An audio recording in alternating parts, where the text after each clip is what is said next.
ISS systems, launch site operations, and additional training for research and technology demonstrations, and for their payloads to prepare for the mission.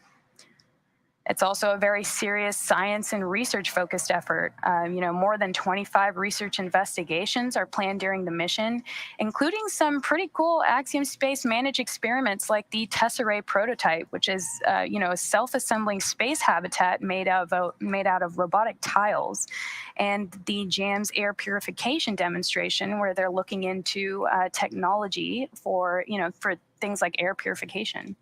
All of these are very helpful and will definitely have implications for life on Earth. The crew members, the three crew members who are the first-time flyers, Larry, Mark, and Aton, they also were able to curate their own research portfolios. They worked with several research institutions, hospitals, museums around the world to coordinate these experiments, and they'll also be able to host several science outreach and engagement activities while on orbit. Their research investigations range from biological studies, such as cells tied to help better understanding aging, to biomedical research on spine, cardiac, and brain health. Yeah, so on the right-hand side, you can see that the astronauts and crew members are interacting with the LCD screens. Those will give the crew a ton of information about the vehicle, things like altitude, which engines are firing, and right here, we just saw it, but we saw some plumes and bursts of the Draco thrusters on Dragon. So that view that was just up on screen, that is the International Space Station looking at Dragon as it approaches and continues to make its way towards Waypoint. It is about 220 meters away from the International Space Station. So things continuing to look good there. This shot here is a view of Mission Control in Hawthorne.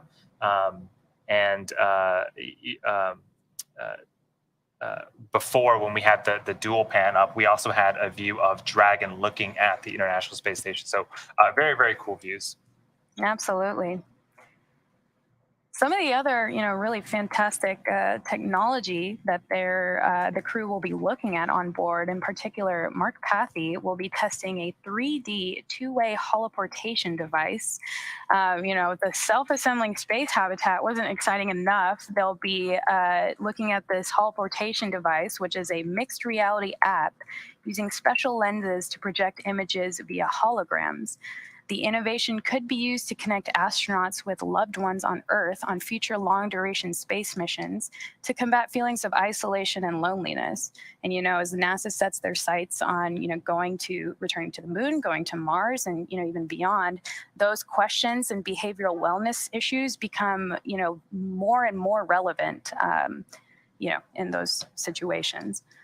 Yeah, it was super neat to read about all the science that's being done, specifically the Tesserae experiment, where you have these modules that can be packed and sent up to space nice and flat. And then in space, they are self-assembling, which is, sort of mind-blowing to think about. The crew is also partnering with the Trish Research Institute to study basically all the things that happen to your body when you're in a microgravity environment, and all that data is collected and returned back to Earth, and can be used for future science endeavors, which is super awesome that the crew is doing this. Absolutely, and I want to go back and touch on the that Tesserae experiment. You mentioned that you're able to pack it flat and then send it up into space, where it's then self-assembling essentially. That is a huge savings in terms of up mass, which directly translates to costs for missions like that. So usually when, for example, we send up a module, this becomes relevant for Axiom Station. You have to send the module, structure assembled, and then launch that up into space. But with technology like the self-assembling robotic tiles, the Tesserae experiment, you could potentially send that flat, save a lot of space and a lot of mass, and then have that assembled in orbit by itself, which saves also a lot of crew time when talking about outfitting modules in space. So just some super exciting experiments in manufacturing research that could also help to benefit us on Earth. I mean, I can think of a lot of ways that self-assembling tiles would benefit, the manufacturing industry here every day. Yeah, it would be super cool to basically potentially buy a self-assembling home and just Yeah, set it up. it really would. We don't have any shots of Dragon and or the ISS right now, but I'm sure we'll get them back soon. As Dragon continues its way towards waypoint 1, which is it should reach in under 15 minutes here, and makes its way towards waypoint 2. This is also the point where its soft docking ring will start to deploy. The way that the Dragon works in terms of docking is there is a soft docking ring, and on that ring are 3 pedals. And as Dragon makes contact with the docking adapter on the International Space Station side, that those pedals and docking ring are what makes first contact. And so it'll sort of attach itself via those rings and pedals.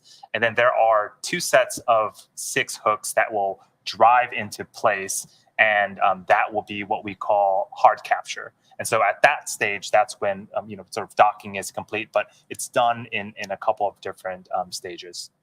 Absolutely. So yeah, And so sorry, we might hear the call out that that procedure has started. So Trisha and I will definitely be listening in for that.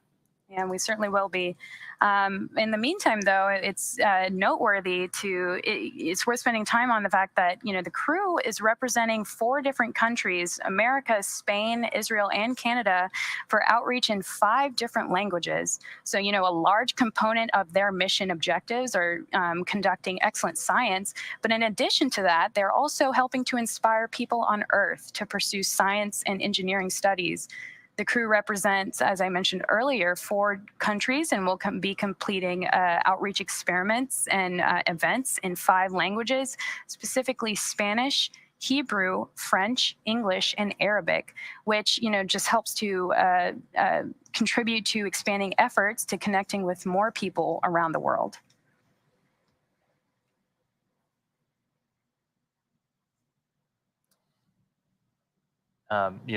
The crew is able to bring up some, things as well. And Stibbe will be bring surviving pages of the diary written in space by the first Israeli astronaut, Ilan Ramon, who died February 1st, 2003, when Space Shuttle Columbia and crew perished during reentry. He will also bring a painting created by Ramon's daughter and a song written by his son. So definitely a great nod to, the first Israeli astronaut. Absolutely. And, in a similar vein, Larry Connor will be, he shares an Ohio heritage with actually the Orville and Wilbur Wright, who he will also be bringing along a small piece of cloth used by the Wright brothers on the first ever powered flight at Kitty Hawk, North Carolina in 1903. So, a lot of history there and, being represented on the ISS. It's just the beginning, really, for Axiom Space. AX-1 is the first of several proposed Axiom missions to the orbiting laboratory, and it's an important step towards Axiom's goal of constructing a private space station, Axiom Station, in low Earth orbit. It'll serve as the global academic and commercial hub, and like I mentioned earlier, will really be the next chapter in opening up low Earth orbit to research institutions and even governments around the world.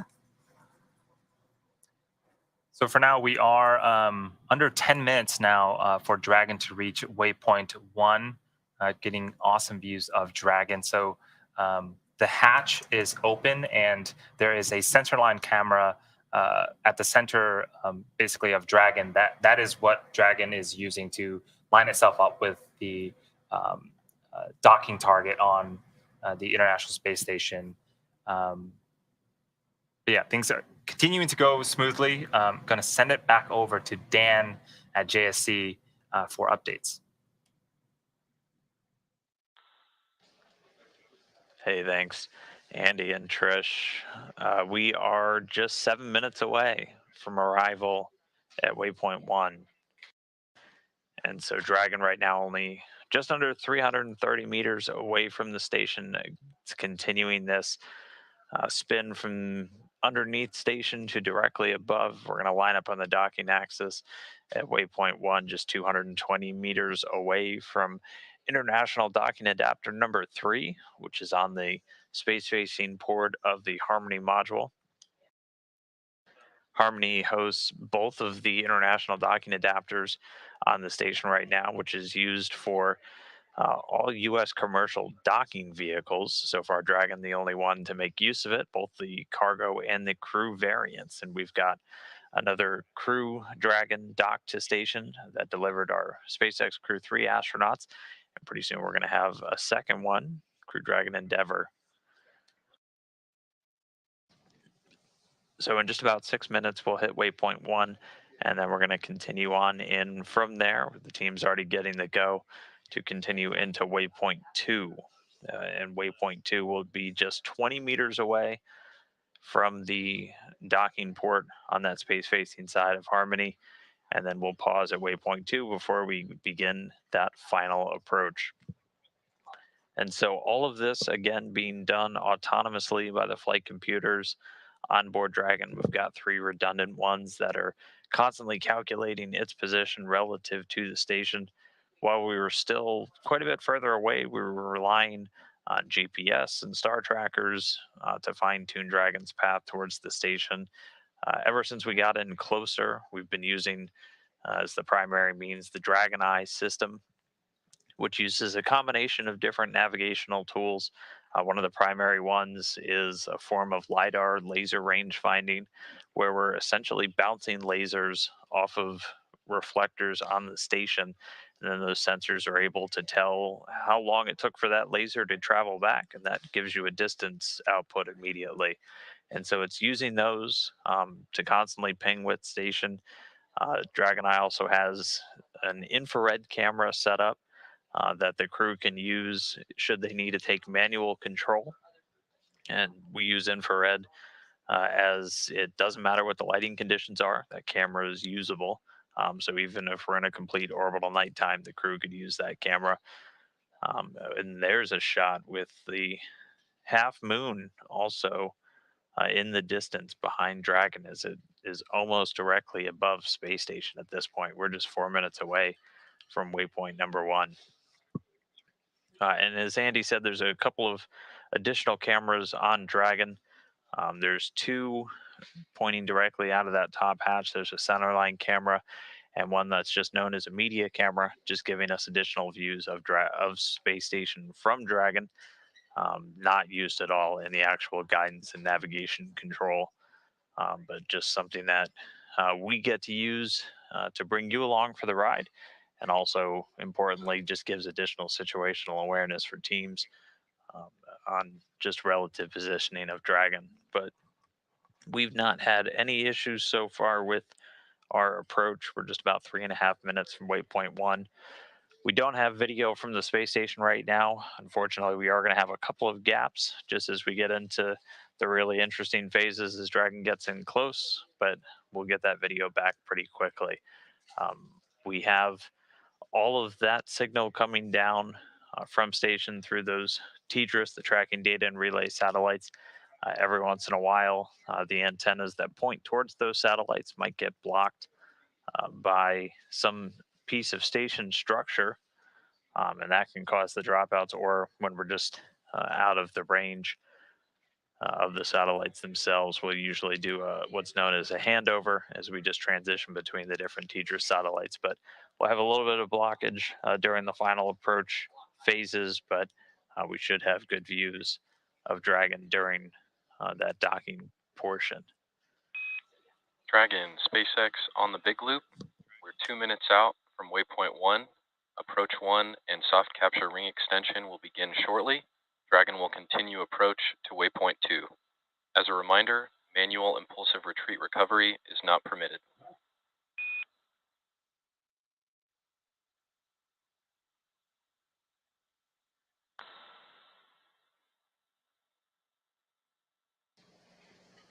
All right, just 2 minutes away from waypoint 1. All of this being done autonomously on Dragon. We've got a Dragon, couple of SpaceX additional on Dragon to backstops if ground. needed. For your awareness, we did not get a readback on the big loop if one was provided.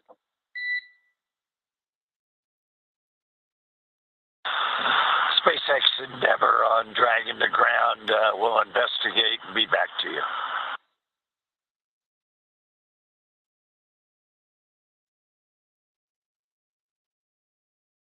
SpaceX Endeavor Dragon. We're about 90 seconds Jake away.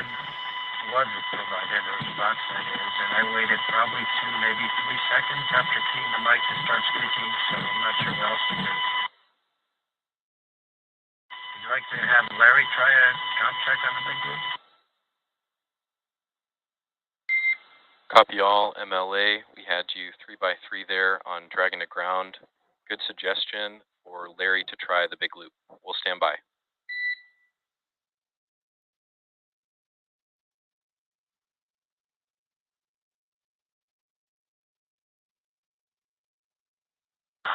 SpaceX Endeavor on the big loop. How do you copy? Dragon, SpaceX, we've got you 5x5 on the big loop with an echo. Make sure you're only, oh, sorry, stand by. Good to go.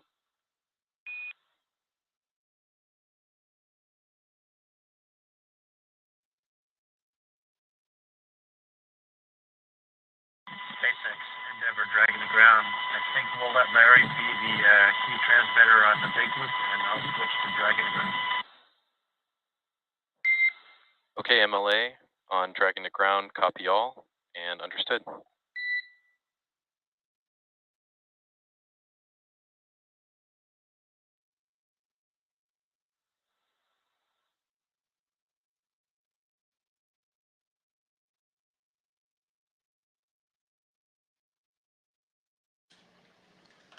All right, so at this moment, while they were conducting those kind of final comp checks, again, we've been troubleshooting a few issues with the spacecraft commander, Mike LA, to be able to talk on the big loop. But Dragon and station, pilot Larry SpaceX on the big Connor loop. not having Expect any issues. reconfiguration of the C2V2 link shortly. Copy all, Jake. C2V2 reconfiguration.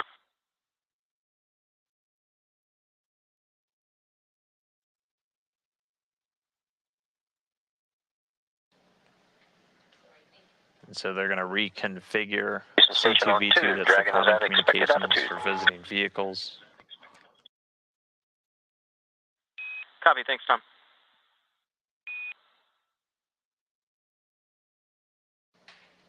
The station crew reporting Dragon in the attitude that they expect as they monitor Dragon during its final approach. Teams down here on the ground reporting that the docking ring is beginning to extend out. That'll be used for the soft capture. And we're ready for docking.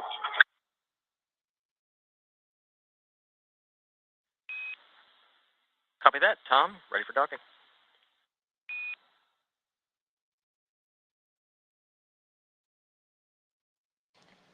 And that was Station Commander Tom Marshburn reporting the station crew is ready for the approach and docking. Just as they continue to step through their procedures, you heard 5 and 6. 5 actually has them get a cue to radio down to the ground that they're ready. We'll also hear a chop call out come. That's that crew hands-off point as we get into the final stages of approach. But for right now, we are just under 9.5 minutes away from waypoint 2 arrival. And so waypoint 2 is just 20 meters outside of the space station. We'll hang out there probably for about a minute or so while the teams do their final go no go for docking. Flight Director TJ Creamer here in the space station flight control room, leading the integrated teams. We've been in what's known as integrated operations for the last several hours, and that just speaks to the time when Dragon is close enough in towards the station, when the SpaceX and the space station flight control teams are kind of working hand in hand as they go through all of these different checkpoints, getting the go from the station side before Dragon proceeds.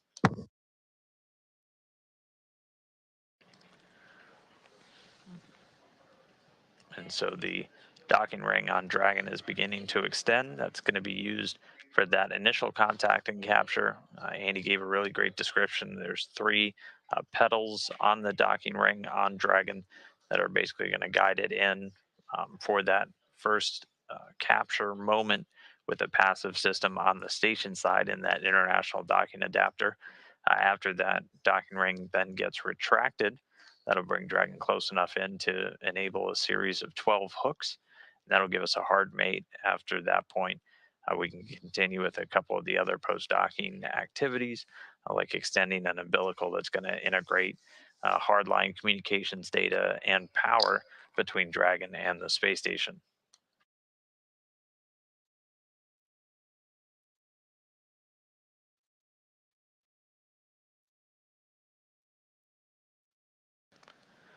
So in the meantime, we're just about 7.5 minutes away from arrival at waypoint 2.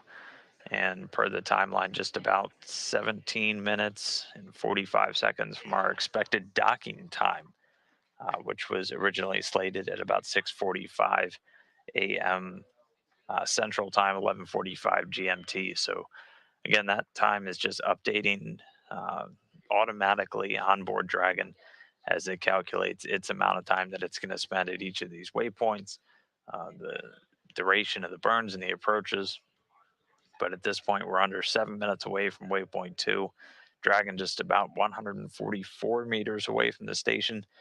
And as expected, we've slowed down quite a bit. So as we initially fly in, we were flying at about 3 or 4 meters per second. And that was just the relative velocity between the Dragon spacecraft and station. At this point, we're closer to a crawl. We're moving at about 0.3 of a meter per second as Dragon flies in. So it's just doing very fine tuning maneuvers at this point using those service section Dracos. So no thrusters are firing right now. It's still coasting off of its forward momentum. We might see those thruster plumes fire depending on lighting conditions as we get just up to waypoint 2, where we're going to hold with Dragon just 20 meters away from the space station docking port.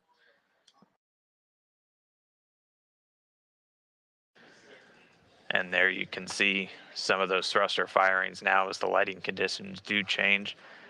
Again, at this point, we're just using the service section Dracos. So they're around kind of the base of the capsule portion. There's 12 of them in total in 4 clusters of 3. And those are all being fired automatically. Dragon calculating its path in using the Dragon Eye at this point, bouncing lasers off the space station to see exactly how far away it is, what its range rate, how quickly it's flying in, and then adjusting in real time using those Dracos.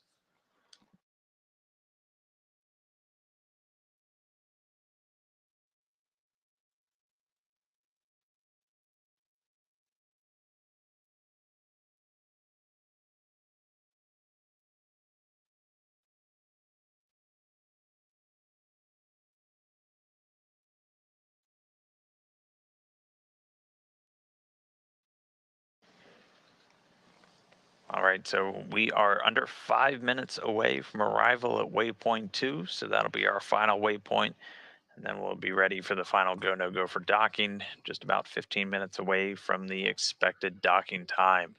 So let's check in over at Hawthorne with Andy and Trisha. Getting exciting, getting Dragon in real close. We're in the final stages. How ready are you to see this Dragon dock to station? Very ready. We continue to get awesome views of Dragon. We are about 1.5 minutes away from an orbital sunset. So, Dan, I think you had already predicted, but lighting conditions might change a little bit. But for now, things are continuing to go super smoothly. If you look closely at the center of Dragon, Dan had talked a lot about the forward bulkhead thrusters. There are some holes that you can see on the bottom of that circular forward bulkhead. There's 2 more that aren't really well lit, but those are where... Dragon and station, SpaceX, C2V2 link reconfiguration, and soft capture ring extension complete.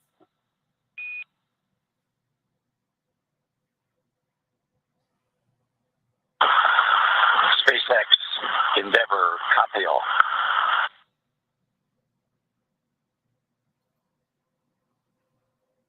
So those are where 4 of those 16 Dracos are housed, and we just heard that the soft capture extension has completed, which is a great milestone to hit as we are getting closer and closer to the International Space Station and docking just a few minutes from now.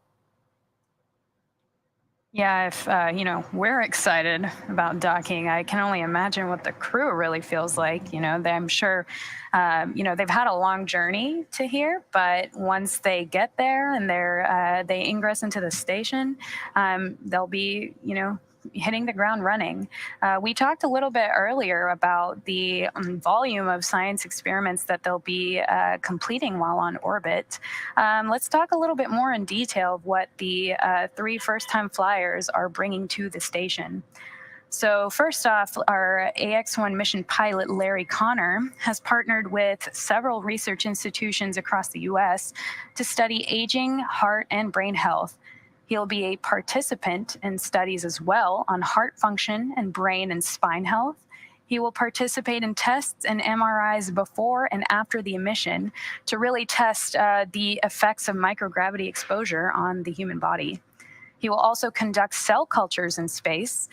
He was specifically trained for this, to be able to handle these cells while on orbit. And he'll be studying how the aged cells respond to the microgravity and radiation of space as stressors as well.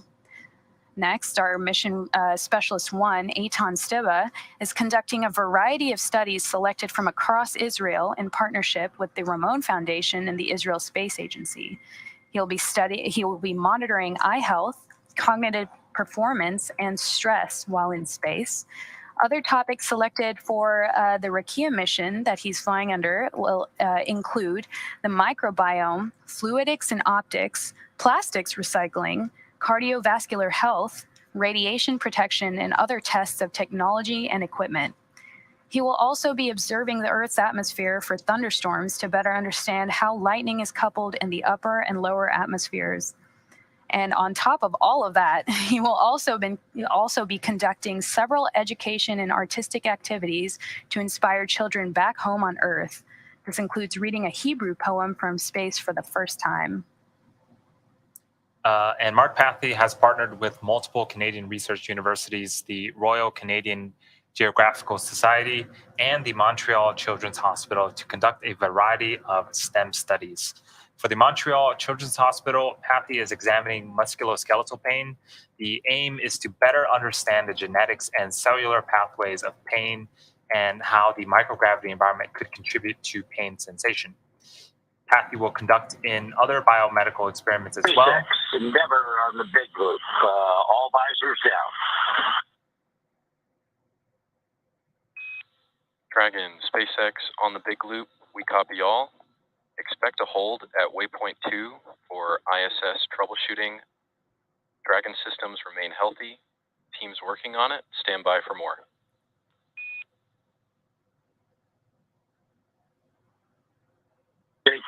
Understood. Copy all, and we'll be holding at waypoint 2.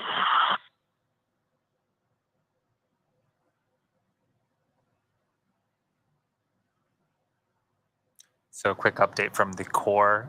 Things are all looking well, and we are going to be holding at waypoint 2, which is coming up in about a minute on screen. Now that we have an orbital night Dragon, and you can see all of the different Draco thrusters around the surface section of the capsule beginning to fire.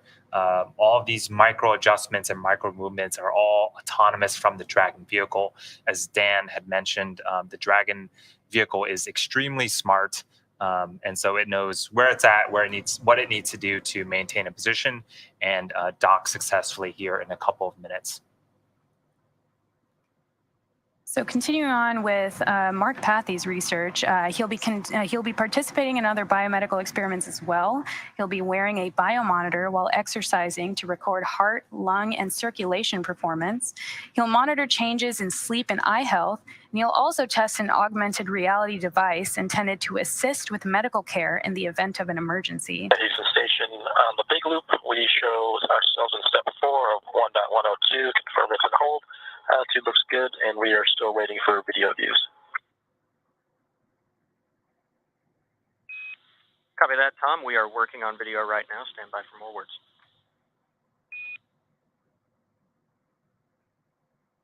So as we're approaching waypoint 2, let's head back over to Dan over at JSC for some more updates.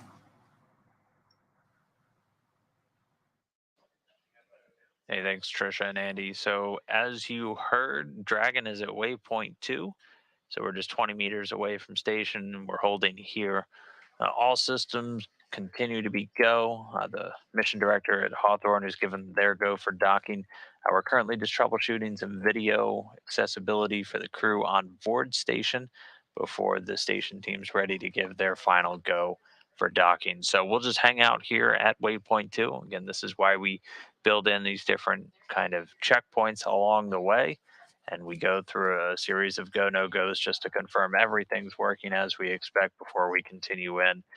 So Dragon's just going to hang out here for a little bit, 20 meters away. The team's here on the ground in Houston troubleshooting video for the crew on board. They did report down that they're still getting good data from Dragon. It's in the proper attitude. So everything looking good from the station perspective. And as soon as we get this video troubleshot and figured out, we'll be ready to continue on with docking. It'll be pretty quick from that final approach, just 20 meters away to the docking. Again, we're going to have an initial contact and capture using the soft docking mechanism on board Dragon. It's been fully extended at this point, and it's going to link up with that international docking adapter that just has a passive mechanism on it. And then after that initial contact, the soft capture ring will start to retract on the docking system on board Dragon, bringing it in for a hard mate, at which point we'll be able to engage 12 hooks found around the nose cone section of Dragon to lock it in. FYI, we're trying to send video to SSC 8.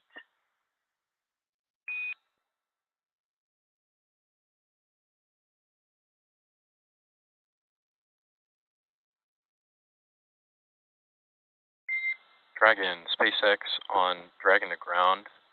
The issue we're troubleshooting has to do with crew video from the Centerline camera. Can you confirm that the Dragon crew is able to view the station through your Hey, copy. On the big loop on SSC 8, we see the same indications. We've got a counting up ET time, but no video indications.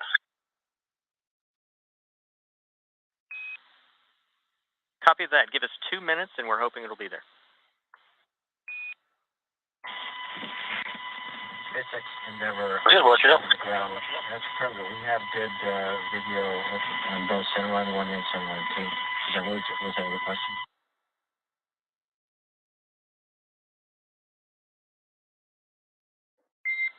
Dragon, SpaceX copied the first half, did hear the words good video.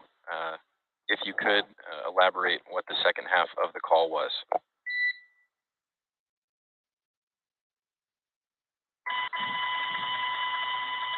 SpaceX Endeavor. My call was that we have good video on both Centerline 1 and Centerline 2 cameras and displays 1 and 3 respectively.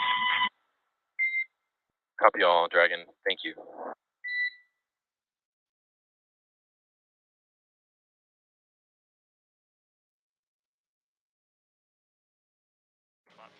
Okay, so just to walk you through what we're listening to right now, there is a Centerline camera on the Dragon spacecraft, and that video gets transmitted wirelessly from the Dragon capsule over to the station using that C2V2, that common communication for visiting vehicles. That's that connection that's been sending data, voice, video between station and Dragon, allowing those crews to talk to each other, but also allowing... Video should be on SSC 8. Can you check for us, please?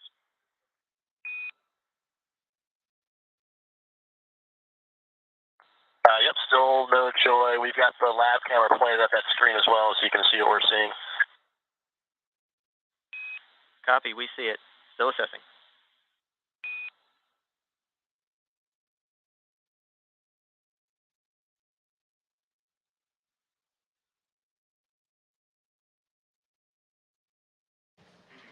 But again, essentially what we're trying to do is get the view from that Centerline camera up to the crew that they're able to watch that video through a display that has overlays just as part of the crew monitoring of that final approach. Is there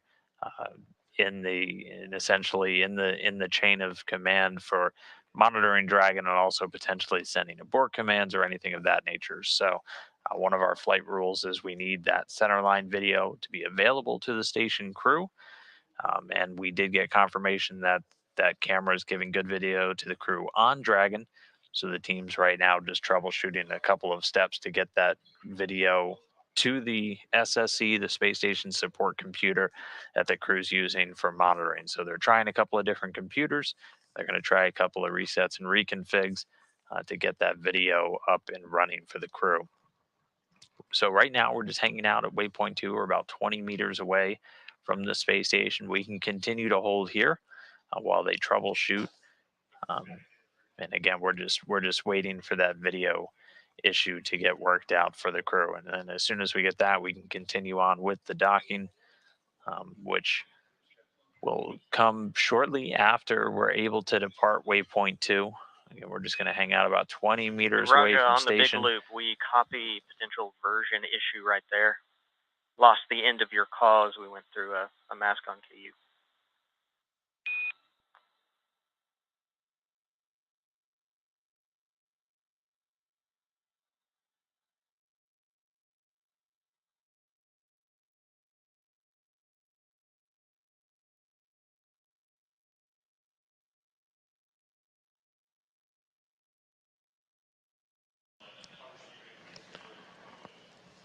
And then getting some views inside the Dragon capsule. And one of the ones that we just had was that Centerline. So that's the video that we're working on getting up to the station crew, which they then will have on one of their station support computers. And it has an overlay over it that just shows a couple of different telemetry feeds And on the big as loop, well. And that's Houston, just sorry, part of their setup. KU. So yeah, on the Dragon docking monitor, the version that's open on the SSC-8 says Dragon docking monitor version 1.3. In the execute note, it says Dragon crew be version 3.1. So I don't know if those are just transposed or if there's actually a version misconfig, but what is possible to be chosen on the SSCs is 1.3.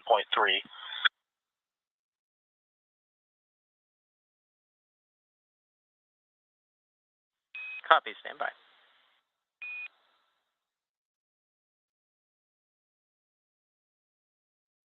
And I can close and reopen that window while you're watching it if you want to see the choices that come up.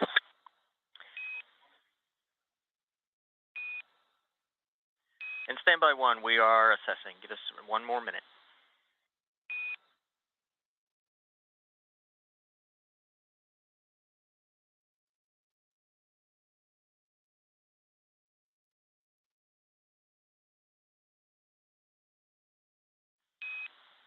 And Raja, back with you on 2. First of all, thanks for giving us the added information. The configuration you're seeing with the 3.1 and the 1.3, those are expected. That's what we want you to see. For troubleshooting, what we want you to do is go to SSC 17 and SSC 8, close docking monitor on both, and then reopen only on SSC 8 in the lab. How copy?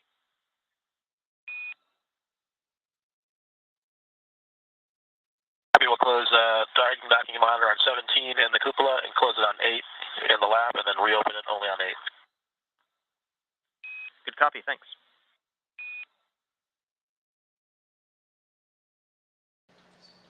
Okay, Capcom Scott Sagady here in Houston giving some troubleshooting steps to NASA astronaut Raja Chari on board the station. Again, Dragon right now, we're just holding at waypoint 2, just about 20 meters away from the station while we troubleshoot an issue getting video from the Dragon Centerline camera to the crew and their support computer on station.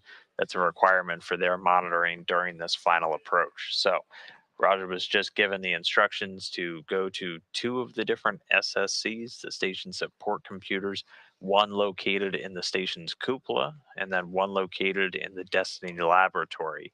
And he's going to essentially turn the monitoring application off on the computer on both of those, and then return to the one in the Destiny lab to restart it, and hopefully that will fix our video issue. So everybody just on board. It is reopen on 8. We're seeing similar indications with a counting up MET and a no video at the top. Copy that. Stand by.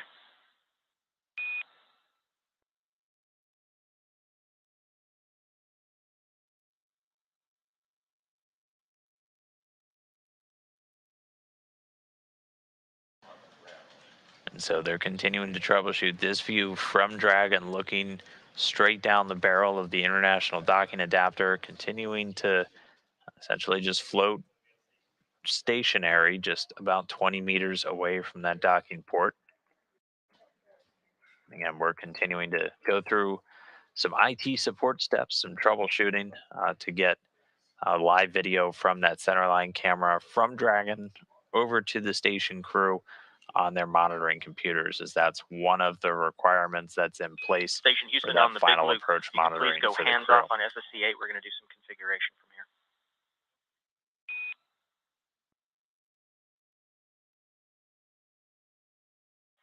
We are hands off SSC 8. Thank you.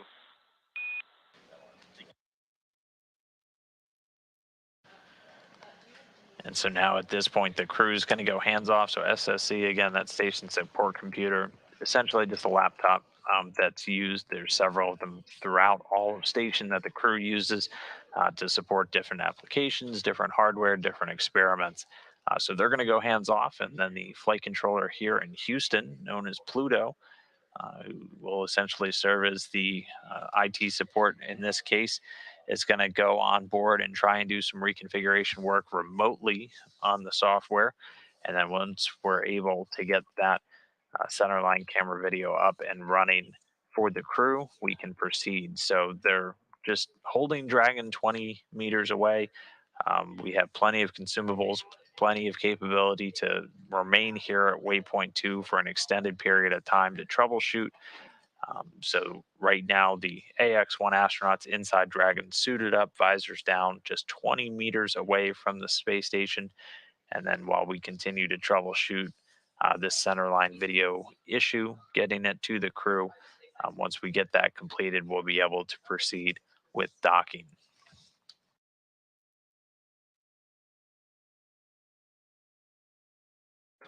And so this was the first hiccup in a pretty smooth flight so far for Dragon on its way to the station. And all indications from Dragon not tracking any issues on the spacecraft, and they were able to confirm that we're getting any issues on the spacecraft, and they were able to confirm that we're getting that Centerline camera both on board and we're able to see it down here on the ground. So just working the disconnect Dragon, and SpaceX getting on it towards Dragon the to ground station for crew. status update. Go ahead, Jay. Hey, Mike. Station is working through a video routing issue for them to see what you are seeing on displays 1 and 3. We obviously can't stay at waypoint 2 forever, but we are staying for now.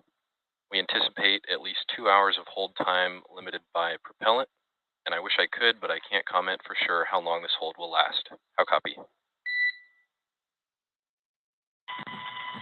Jake, believe me, we feel your pain. We understand what's going on. We'll stay here as long as you tell us. Copy all, Dragon. Sit tight.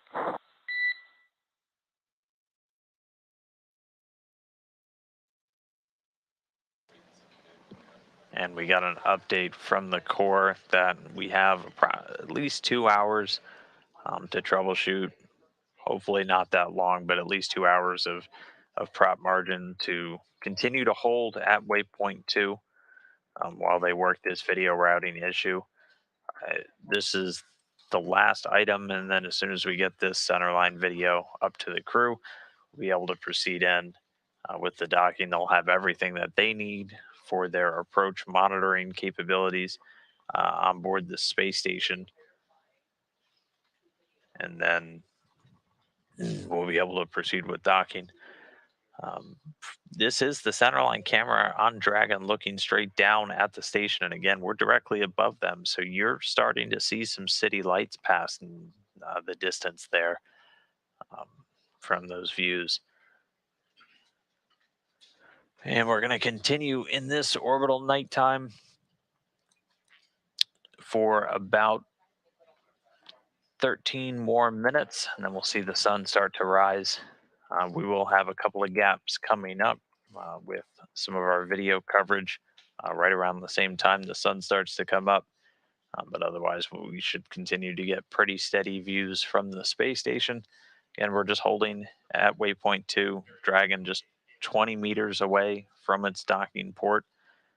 As teams here in Mission Control Houston troubleshoot a video issue, getting the view from that centerline camera on Dragon to the crew, to one of their support computers that they're going to use for monitoring during this final approach. And that's in our flight rules, is just one of those items that needs to be operational before the teams can give the joint go to continue in. So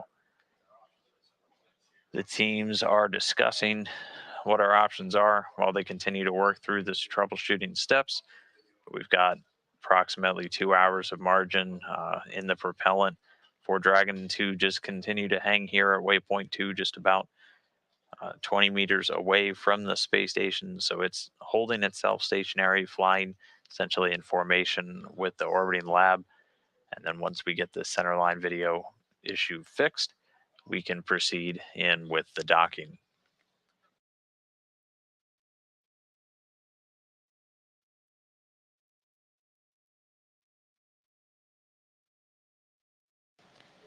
And at this point, the team here in Mission Control Houston has jumped in and has been running some remote steps from down here onto that support computer. The crew is gathered inside the Destiny laboratory on board station at one of our 2 monitoring stations, essentially.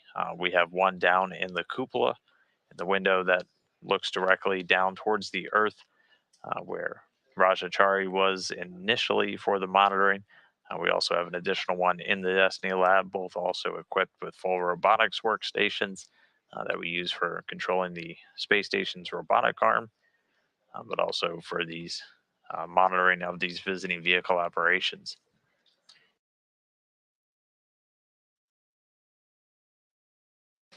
So the team's just continuing to figure out what the issue could be.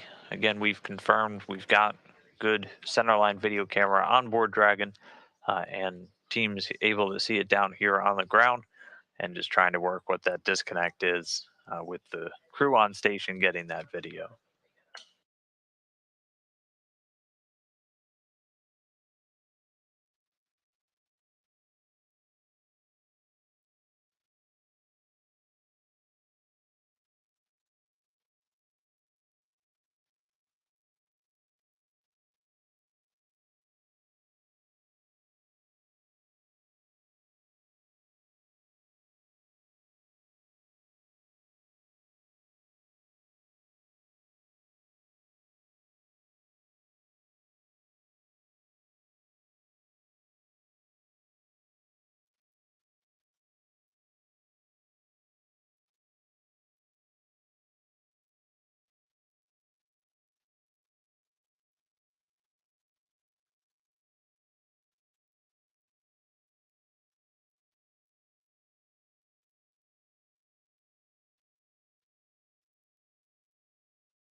And this is Mission Control Houston again. We're just continuing to hold for the moment, waiting for teams to troubleshoot a video issue on board.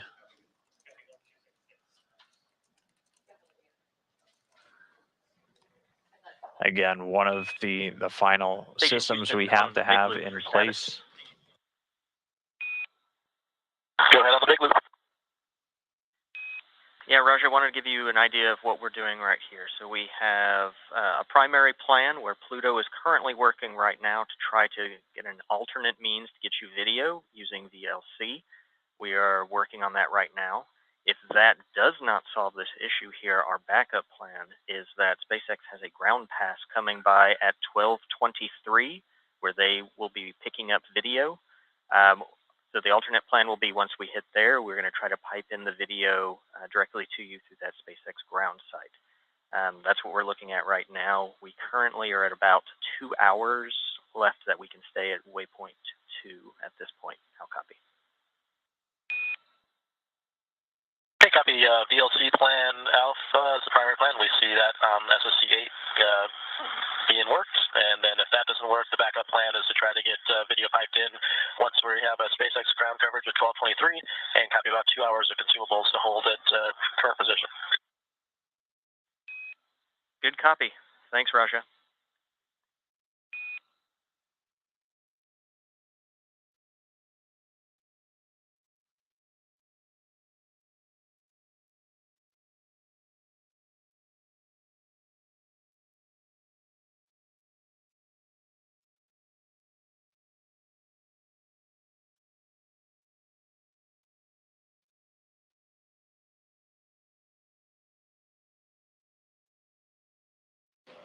And we just heard a recap of our current situation from the Capcom here in Houston, Scott Zagidi. So again, raised our visors, so check us on the way in when we get cleared in.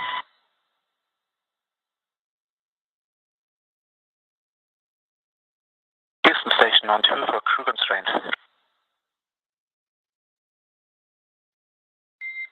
Dragon, SpaceX on Dragon to ground. I have to apologize, I didn't get your Just checking in if the crew no exercise constraint bands that is currently about to expire, if that will be extended based on the current delay.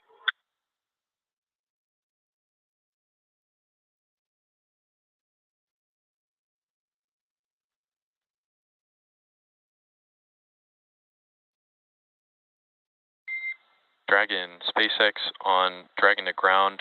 Can you repeat your last? I'm going to mute my other channels and listen only to you.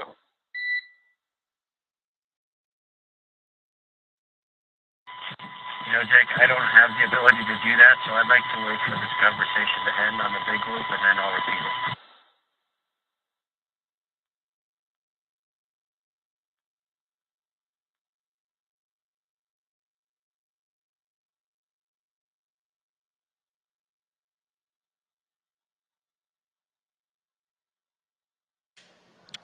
so a quick recap of our current situation. Crew Dragon Endeavour still holding at waypoint 2, just about 20 minutes away from its intended docking port on the International Space Station. We've got about 2 hours, a little less now, of consumables, essentially propellant, where we can continue to hold here at waypoint 2 while we troubleshoot an issue getting video over to the crew monitoring on board the space station.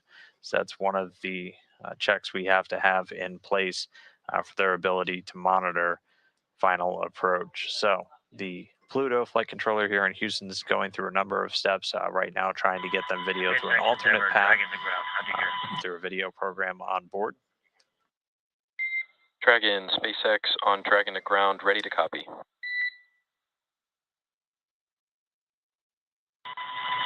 Jake, what I was saying is, in anticipation of some kind of a protracted delay here, we have raised our visors, so be sure to double check with us if and when we get cleared to go back in.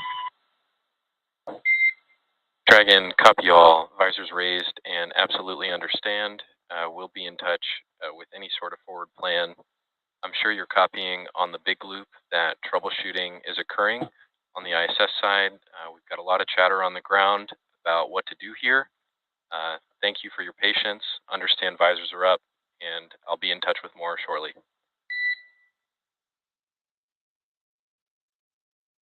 Good work, Jake. Thank you.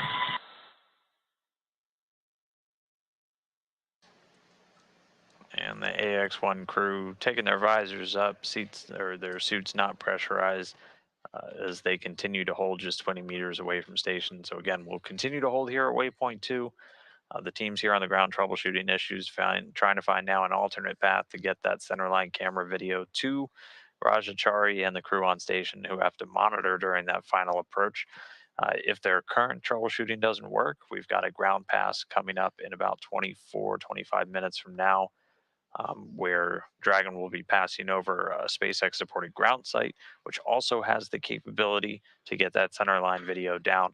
And then we'll have another option to try and route that over to the space station crew. So troubleshooting continued. We're going to wait until we get the centerline camera video up and running before we continue with the docking. But for now, we're just stepping through the troubleshooting. So with that, why don't we jump over and check in with Andy and Trisha, as again, we're just standing by here for this issue to get resolved. So Andy? Yeah, thanks, Dan. Trish and I are also, standing by, and hopefully we hear good news from all of the folks here back on Earth trying to troubleshoot the video issue. As you had mentioned, it's been otherwise a very, very smooth ride uphill, and this is really the first hiccup that we've seen. So again, we have a couple of options that we are looking into, but for now, Dragon is just parked about 20 meters away at waypoint 2, waiting for a path forward.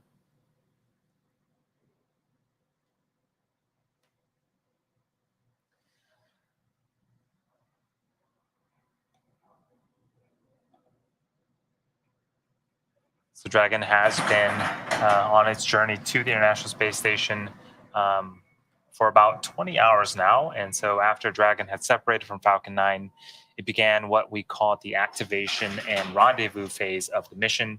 During this phase, Dragon was configured for on-orbit operations. This phase begins after Dragon separates from Falcon 9 and ends with the completion of the final co-elliptic burn. The initial orbit that the Dragon was in was about 190 kilometers by 210 kilometers. Those values represented the perigee and the apogee of the orbit respectively, or in other words, the lowest and the highest point over Earth. That means that the orbit wasn't a perfect circle, but more like a slight ellipse. Yeah, and over the next couple of hours, Dragon executed a series of burns, which gradually raised its orbit to align more closely with the station. On screen right now is a graphic. So there are 4 major burns or firing of the Draco thrusters on Dragon that brought the spacecraft closer and closer to the ISS. The first was a boost burn. This is based on orbital data, and this raises Dragon's orbit until its orbit reaches an altitude of just 10 kilometers lower than the space station. It was followed soon after by a close co-elliptic burn that placed Dragon on an orbit roughly co-elliptic with the space station, which means that the crew was about 10 kilometers lower than the station during the entire orbit around the Earth. The third maneuver is the transfer burn, where we're raising Dragon's apogee, or the highest point of its orbit, to just 2.5 kilometers below the station. And then we rounded everything out with a final co-elliptic burn to once again maintain a constant orbit beneath the station, this time just 2.5 kilometers below it. That's where we picked up to get into the approach initiation phase and the final stages of Dragon's rendezvous with the space station. This was also when integrated operations between the Dragon control team located here in Hawthorne and the space station flight controllers in Mission Control Houston started. The teams transitioned to integrated operations about 45 minutes right before approach initiation. Yeah, that's really where we began our broadcast just over 2 hours ago. During the approach, SpaceX flight controllers worked in tandem with NASA teams in Houston to activate and test out a number of systems on Dragon, including the bidirectional communications that Dan mentioned earlier with the station using the C2V2 system, which stands for Common Communications for Visiting Vehicles. This also sets up data stream from Dragon to the station, giving another path for Dragon telemetry to come to ground and giving an additional command capability to astronauts aboard the station. We'll also maneuver Dragon to the proper attitude or orientation and initialize the navigation sensors used for the methodical approach to the station. And a little bit of time ago, the Draco thrusters on Dragon fired for the approach initiation burn when the Dragon was about 2.5 kilometers below the station and just about 7 kilometers behind it. That swung Dragon up until it was about 400 meters directly below the station. And that maneuver also moved Dragon inside one of the 2 safety zones that Dan mentioned earlier around the station that required a set of go or no-go poles with the different control teams. Yeah, the first zone is called the approach ellipsoid. It's essentially an imaginary shape measuring 4 kilometers by 2 kilometers by 2 kilometers, essentially a large 3-dimensional oval around the International Space Station. Before Dragon is given permission to move inside this ellipsoid, referred to the teams as the AE, it's configured to be what is known as a 24-hour safe trajectory. And what this means is that if Dragon were to somehow lose control of all of its thrusters, it would be at least 24 hours before its orbital path would take it inside of the approach ellipsoid. So once Dragon arrived at 400 meters below the station, that was where it was the waypoint 0, which was the first checkpoint during Dragon's approach. The vehicle could hold at 400 meters, but in this instance, continued on as all systems checked out to approach to waypoint 1 and through it. Yeah, at this point, the teams passed through waypoint 1 and continued on to waypoint 2. This is where we're currently at. So we're inside that keep out sphere, which is, again, sort of another imaginary sphere around the International Space Station, this time 200 meters in radius. And at waypoint 2, we are currently holding to troubleshoot some video issues of a Dragon. So we have feed of Dragon looking at the docking adapter of the International Space Station. The folks here on ground can also see that video, but there is a disconnect between the video feed to the International Space Station. So there are a couple of paths that we are continuing to look at, and hopefully we can update from the team soon and we can proceed with docking.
So while we're waiting for some updates, it's worth discussing, the mission patch of the AX-1 mission. So at the heart of the patch is the venerable ISS itself, which is the core of this pioneering private research mission, reflects AX-1's role as a precursor for future activity in low Earth orbit and a key step towards the ISS's commercial successor, Axiom Station. The flags of the 4 countries adorn the ISS in the middle there in the form of its solar arrays. It represents the multinational crew and reinforces the importance of international collaboration and exploration. And in the background, a cascading plane of blue represents Earth's atmosphere and the journey humanity has traveled to arrive in this new era, among the first steps in expanding the human presence in low Earth orbit. The 4 bright stars you see kind of at the top there, one for each crew member, and an atom at the center of that constellation represents the expedition's scientific and aspirational goals. At the very top, the last name of each crew member, Commander Michael Lopez Alegria of the USA and Spain, pilot Larry Connor of the USA, Mission Specialist Mark Pathy of Canada, and Mission Specialist Eitan Stiba of Israel adorn the top of the design. The bottom highlights the Earth overflown, while the mission's historic significance is spelled out in the first private crew to the ISS. The golden border around the edge of the patch is inspired by the logo of Rakia, the mission's name in Stiba's home country, which marks the significance of this mission to the people of Israel, as it's really their return to flight in honor of their first Israeli astronaut, Ilan Ramon. So, Andy, it's certainly a patch filled with a lot of significance and a lot of meaning to the crew. Yeah, this is definitely one of my favorite patches. I especially love the atom symbol in the middle, representing all this cool science that the team is going to do. Earlier in the launch webcast, we saw inside the capsule, there are the patches of Demo 2 and Crew 2, which this capsule has flown before. And so I'm hoping that this patch will also join the other 2 patches inside the capsule of the Dragon. Absolutely. And if you're hearing some noise in the background of our broadcast, it's worth mentioning that we are in a rocket factory here at SpaceX Hawthorne. So there's still a lot of activity going on, even early in the morning on Saturday. Yeah, things really don't stop around here at SpaceX. So it is just after 5 a.m. on a Saturday, but production is starting to pick up again. And that's really just par for the course here for us at SpaceX. Absolutely. I mean, it's certainly going to be a busy time for SpaceX with, the launches that are upcoming in the next couple weeks. So talking a little bit more on the members of the AX-1 crew. So our mission commander is Michael Lopez Alegria, who is a decorated former NASA astronaut. He was born in Madrid, Spain, and has also called Mission Viejo, California, as well as Boston, Massachusetts, home. He is a U.S. Navy captain and has flown 3 times aboard the space shuttle and once aboard Soyuz, so he's certainly no stranger to low Earth orbit life. And he has conducted 10 spacewalks in his career, which means, extravehicular activity outside of the ISS, and that's accumulated into 67 hours and 40 minutes in the vacuum of space, both of which are NASA records. And in 2021, he was inducted into the Astronaut Hall of Fame. And sitting next to MLA is the pilot for AX-1, Larry Connor from Dayton, Ohio. Larry is an entrepreneur and a nonprofit activist investor. He has won aerobatic flying competitions and summited both Mount Kilimanjaro and Mount Rainier. Through AX-1, he will become the first private pilot to reach the International Space Station. He will also become the first human to reach both the deepest ocean depths and enter the bounds of outer space within 1 year. Larry has been actively involved with the Mayo Clinic and the Cleveland Clinic for many years, helping to understand the effects of aging. And this mission will add a new dimension to several of these studies. Can I just say the deepest depths of space and then all the way to low Earth orbit? I mean, that is wild. I can't even imagine that. And then our Mission Specialist 1, Eitan Stiba, is now the second Israeli ever to fly to space. Eitan served for more than 4 decades as a fighter pilot in the Israeli Air Force, where he received the Distinguished Aviator Medal. And today he is an impact investor and philanthropist. I mentioned earlier what a special mission this is for Eitan and the country of Israel.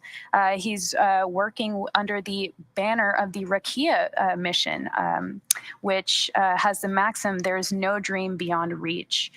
During his time on the ISS, he'll facilitate several scientific experiments, educational outreach, as well as artistic activities.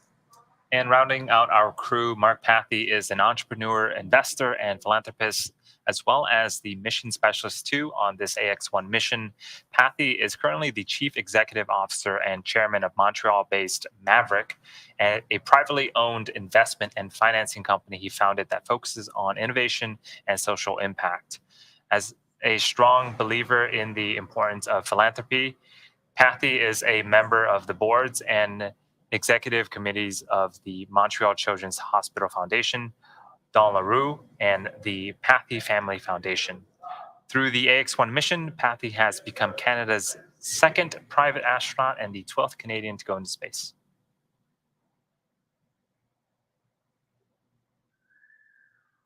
So yeah, that was our 4 crew members. And again, they are inside of our Dragon capsule Endeavour, just parked about 20 meters away from the International Space Station.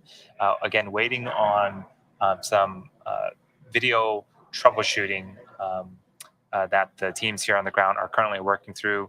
If you are just joining us, this is a live mission for the AX-1 mission, and the crew was moments away from docking with the International Space Station until we ran into a little bit of a hiccup. But again, we have some primary and backup plans that we're working through to hopefully get that video feed to the International Space Station and resume docking operations. And we've, throughout this whole process, we've really heard mission control here at SpaceX, as well as mission control over in Houston, really in lockstep with each other in integrated operations. It really highlights how much of a collaborative effort things like this are. There's a saying in the industry that space is hard, and rightfully so. It's very complex to put a human into space safely. The safety of the crew, both in the Dragon capsule and also on the ISS, is paramount, and it's always the number one focus. So everyone, you really want to make sure that each step that you take, you're confirmed that everything is good to go. Yeah, and that's why, as part of the procedures, we have these holds built into the operations and to verify all of the checks. In this particular moment, confirming that video feed on the International Space Station side is part of the flight operation. So again, the team is going through and doing their due diligence to make sure that everything is set up and safe for the Dragon capsule to go ahead and dock with the International Space Station. Absolutely. And in preparation for, troubleshooting moments like this, or, just generally life aboard the ISS, or, going through launches like this, the crew members also have to go through several hours of training. I mean, they went through 700 to 1,000 hours of training starting in August of 2021. So, it was a lot of investment of time and resources that they put into preparing for this mission. I mean, they really went above and beyond.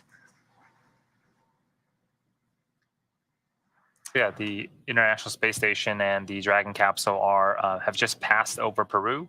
Again, continuing to circle the Earth. We are in an orbital daytime. But again, we are still holding at waypoint 0 or waypoint 2, about 20 meters away from the docking adapter.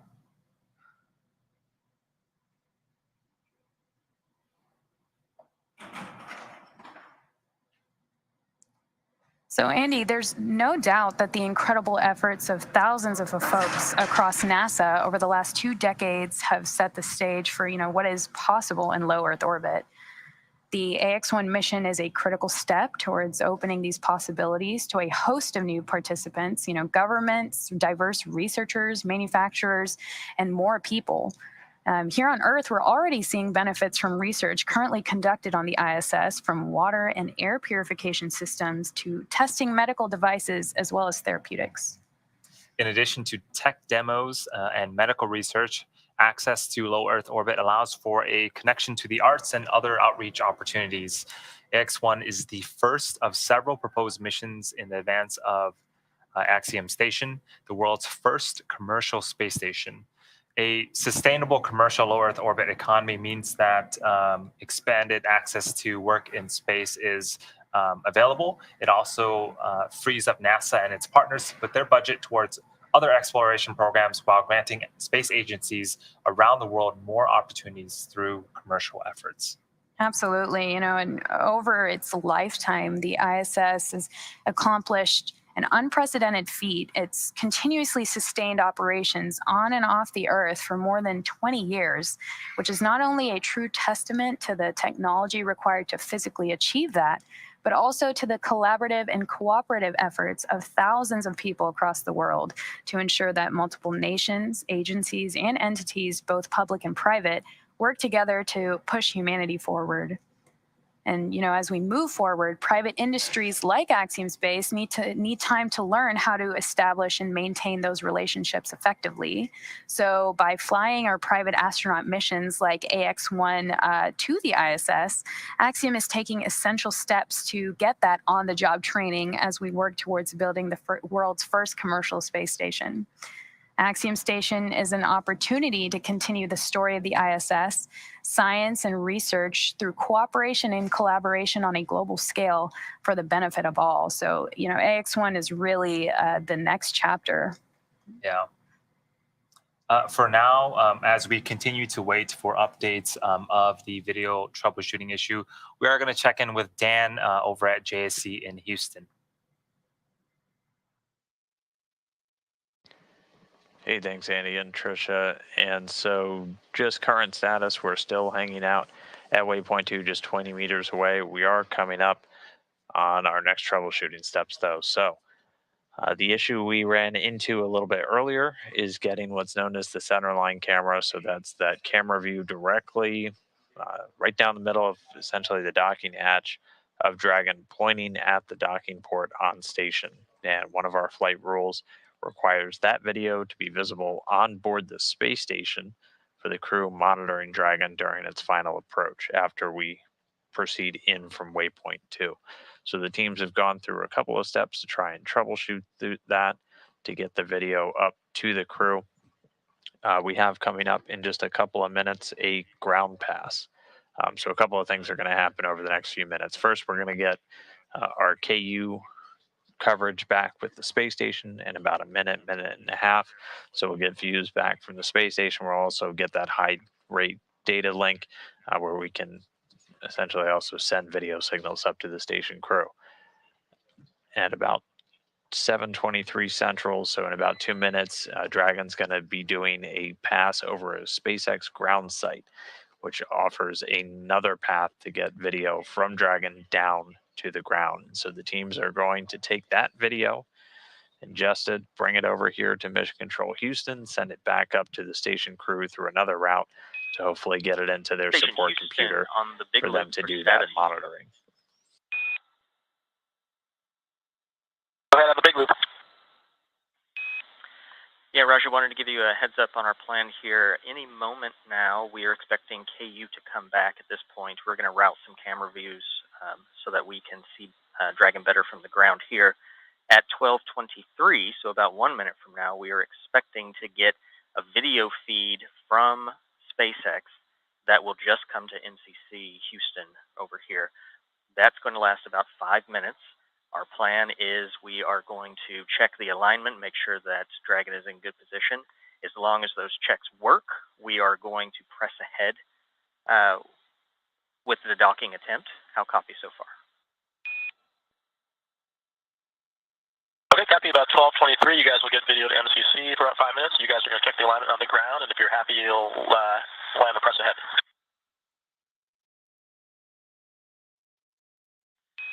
And that's a good copy, Raja, and we will let you know when we're pressing in.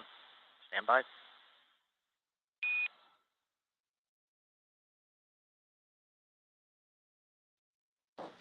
Dragon, Scott's on Dragon to ground. giving the I'm sure you update. copied all on the big loop.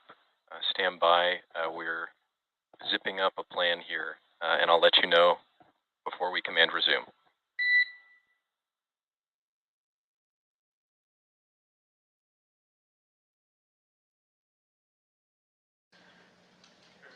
And so again, right now we're standing by for Dragon to make that pass over a SpaceX ground site. The plan, we've now got some additional cameras trained on Dragon, just giving the teams additional alignment insight into the capsule as it still hangs out 20 meters away from the docking port. We're just beginning a pass over station ground sites now, and teams are going to work to get that video up to the crew. This ground site pass will last for about 5 minutes, and that means the video will likely not be available for the entirety of that final approach. However, Dragon, the way the SpaceX, flight on the rules big are loop, written, confirm crew readiness for final approach.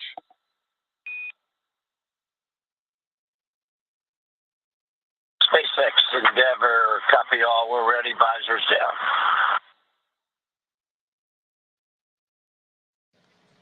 and again, as long as the teams Dragon, have this SpaceX, data now, on the and big we're loop, able to resume confirm good imminent. alignment, Dragon is entering approach 2.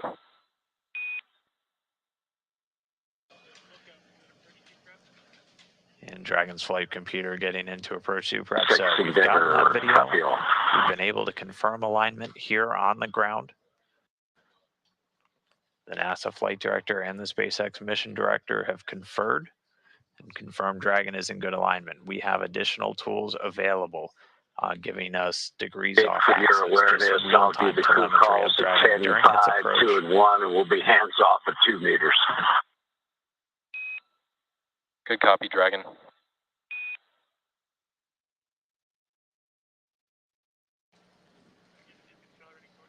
All right, so Dragon is now accelerating in for docking. So again, we were able to get that ground pass video. Teams here in Houston, visiting vehicle officer, other support personnel confirmed Dragon was in good alignment. And that video from the ground site, that's the one you were just seeing on the left. So Dragon's now continuing in towards docking. We've departed waypoint 2. We're only 17.5 meters away. We confirmed good alignment, and we've got additional views now trained on Dragon, giving additional situational awareness. And we're continuing to get those updates from the navigational equipment on board Dragon. The LiDAR's giving real-time range rate. We're getting real-time degrees, and that's also being fed to the crew in real time. They don't have that video, but they do have all that additional data that's able to give them enough data to make decisions for a board if they need to. So we have proceeded. We are go for docking. Dragon's flying in. It's moving at less than 1/10 of a meter per second. We're just about 15 meters away now from the docking port on the space-facing side of Node 2. Should be just under 3 minutes away from docking.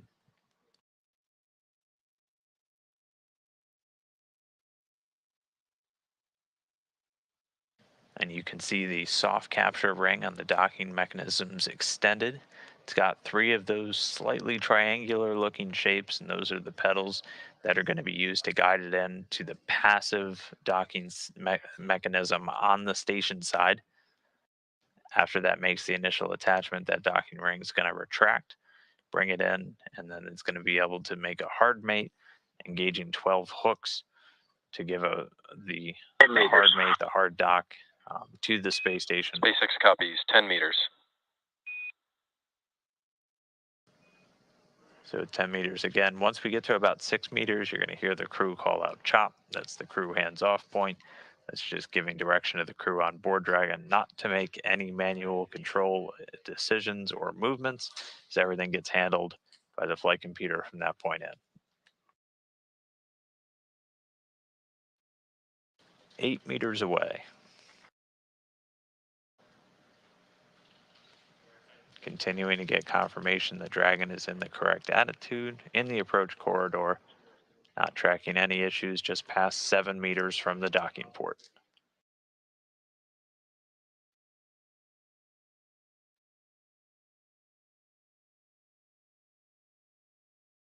6 meters in closing.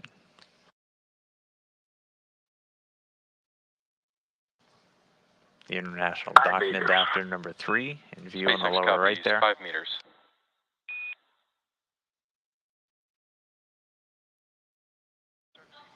Under 5 meters to go.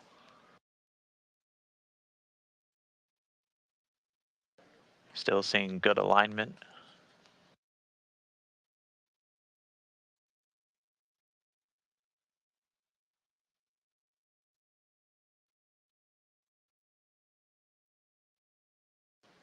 under 3 meters. Soft docking ring on 2 meters, Dragon on hands top off. there. International docking adapter on the SpaceX right. copies, 2 meters. 2 meters. We heard chop call, the crew hands off point. 1 meter.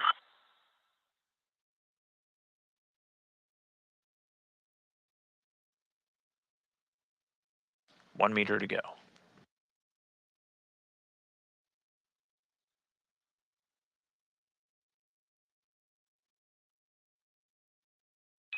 Dragon, SpaceX on the big loop, Soft contact and capture. soft capture complete. Attenuation in progress.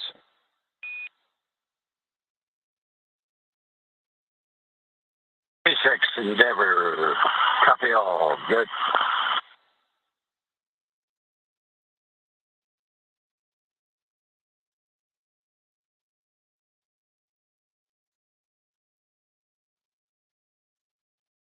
All right, so with that contact and capture coming at 7:29 a.m. Central Time, 5:29 a.m. Eastern, that's 12:29 UTC, while the station and Dragon flew 258 statute miles over the central Atlantic Ocean. So with that initial contact made, the soft capture ring is now going to begin to retract. After Dragon, that is SpaceX completed, on the big we'll be loop, able to soft start capture engaging ring hooks. retraction in progress.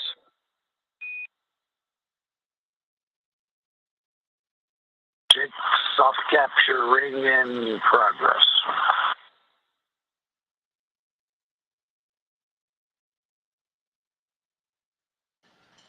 So we're now going to see Dragon inch a little bit closer to that docking adapter until it essentially performs a sealed connection. And then we'll be able to engage 12 hooks that form the hard capture function on board Dragon. 6 of those are actually engaged during the launch, and on the way into orbit, they hold the nose cone, which you can see opened off to the right there.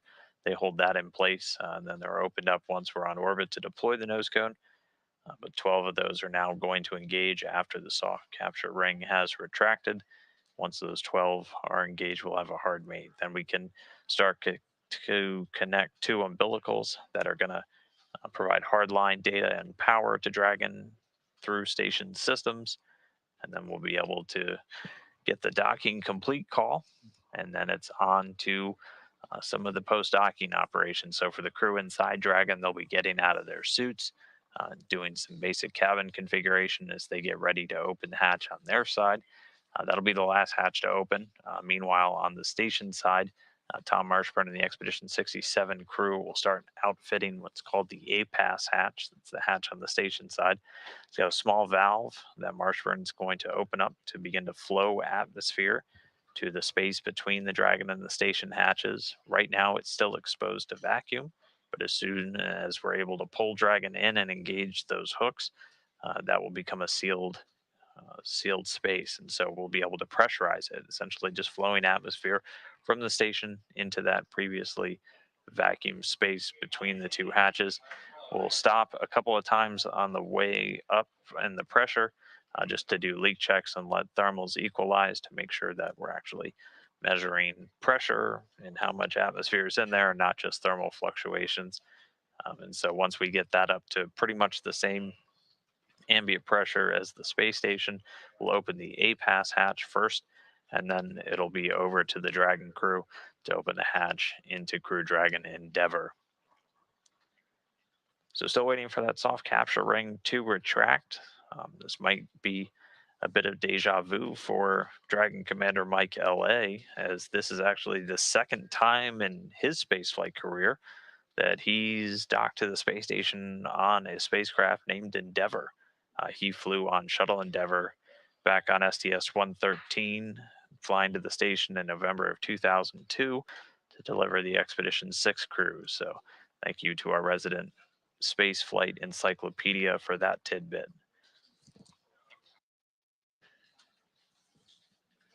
So for now, the soft capture ring's still retracting, and once that's completed, we'll be able to begin connecting those hooks. Those are going to hold it in place.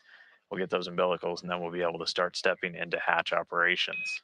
Dragon, SpaceX on the big loop, ring retraction complete. Docking sequence is holding for MCS reconfiguration.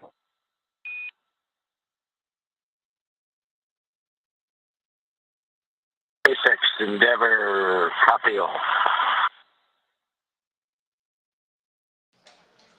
And that soft capture ring has retracted. As you heard, we're going to now stand by for a moment for MCS reconfigure. That's the motion control system onboard station.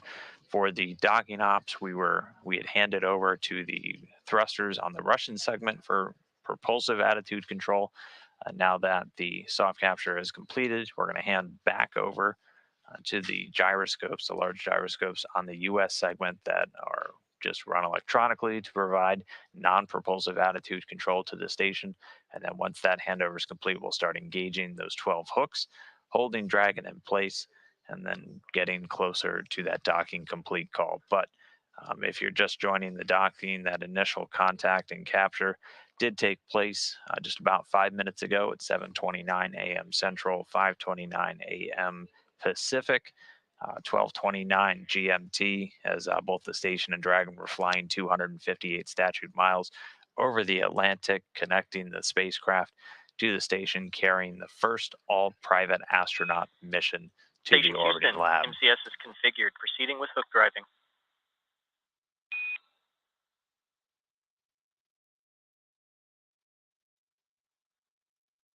Station copies.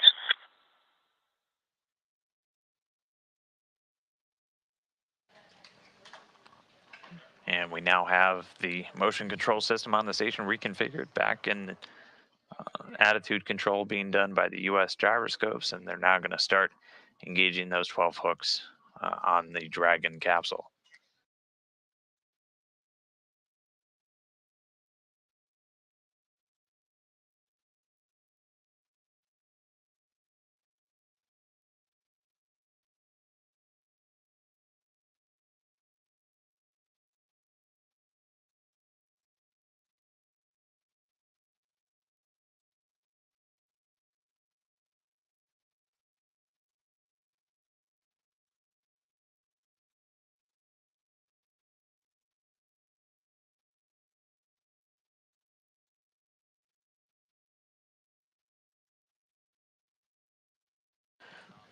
All right, we've got confirmation that the hooks have started to drive. And so there's 12 total. We're going to do them in two groups of 6. So the first set of 6 driving now. In this split screen view, you've got the newly arrived Dragon Endeavor on the left. On the right there is NASA astronaut and current Expedition 67 Commander Tom Marshburn. He's on the timeline to take the lead in the vestibule pressurization operation. So he's going to be moving into the pressurized mating adapter in the space-facing side of Node 2 and working on the station side hatch, opening up a valve to start to flow atmosphere from station into that soon-to-be sealed pressurized area between the 2 hatches. And again, we expect hatch opening to take place roughly 2 hours. Should be a little bit less than 2 hours following a docking. So with that docking happening right around 7:30 Central, it'll probably be sometime in the 9 o'clock hour before we get the hatches open.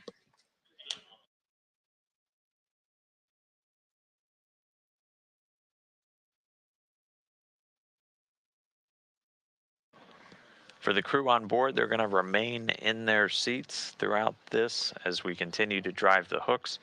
And then once those hooks are driven and docking is complete, we will be able to have them get out of the suits. That'll be one of the first items for them. They'll also begin to just reconfigure the cabin. And we just got confirmation 6 of those hooks are engaged. So the first set is good. And then the second set is now driving.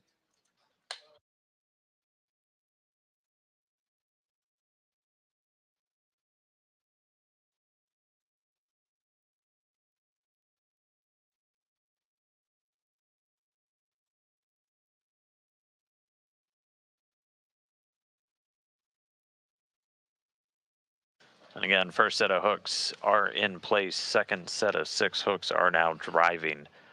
And once we get those in place and get the umbilicals deployed, we'll have docking complete. And then the crew will be able to get out of their suits on board of Dragon. They'll start to reconfigure the cabin. One of the first things that they'll do once we get hatches open is to remove what's called a lyo canister. It's lithium hydroxide. That's the system used on board of Dragon to scrub CO2 from the air. They just remove it and put a seal over it, as they've got a couple of essentially cartridges that get used while Dragon's in free flight. And as they're going to be integrating Dragon's atmosphere with the rest of station, they'll take that out, and then they'll be able to rely on the station atmospheric revitalization systems, scrubbing CO2, providing oxygen for the duration of their docked visit. Once they get on board, and I'll address this a few times, we usually get asked, where's everybody going to sleep? As we now have 11 people on board the space station. For the AX-1 crew, they're going to be split up in a couple of different areas. One will sleep inside of Crew Dragon Endeavour. One will set up a temporary sleep location in the Quest airlock. And then we'll have 2 spots inside of the European Columbus module. One in the newly fabricated Casa. It's essentially a new crew quarters set up there, the roughly closet-sized private booths that we have on board the station, with 4 over in Node 2. SpaceX Endeavour, hard capture complete.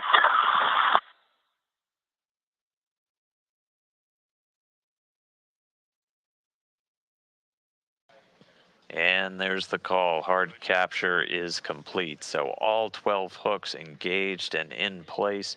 Next up are some umbilicals, but Dragon now firmly attached to the space station. We see the visors come up on the crew inside, and we can start now stepping into some of the operations to get those hatches open and get these AX-1 astronauts on board the station. So with that, I'm going to send it over to the team in Hawthorne. Andy, Tricia, congratulations on docking the first private astronaut mission to station.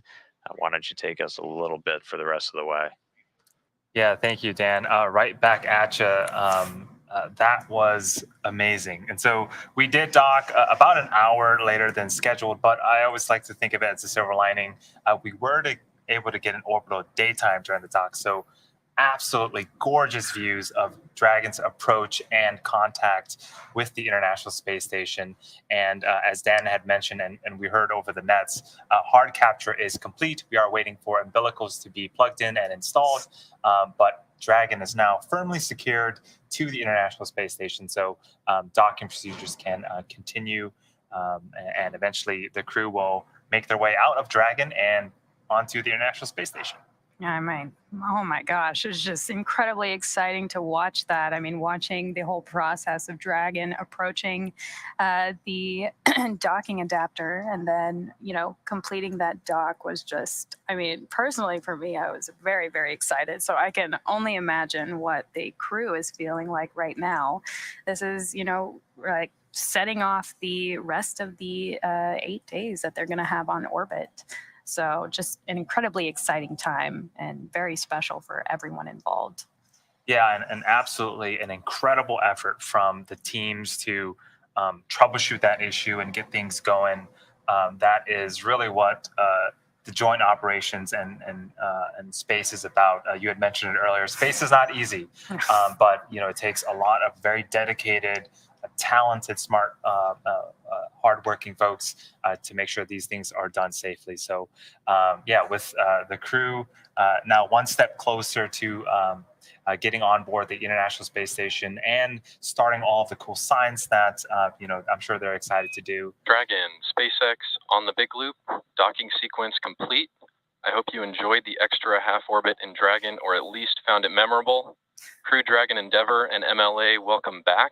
Aton, Larry, Mark, welcome to the International Space Station.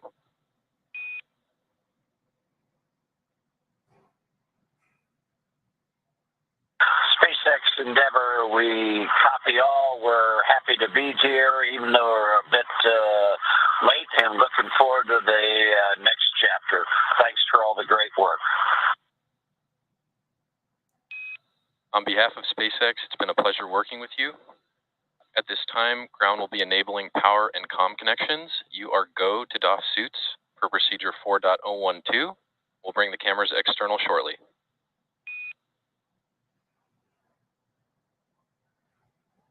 Thanks, Jake. We're moving to 4.012.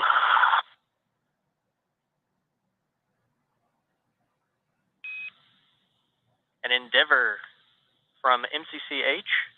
Welcome to the International Space Station. We are looking forward to this historic mission.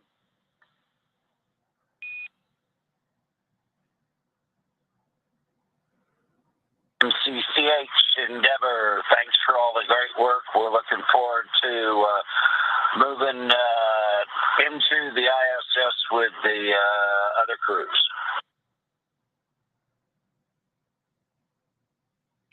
We're looking forward to it, Endeavour. Welcome aboard.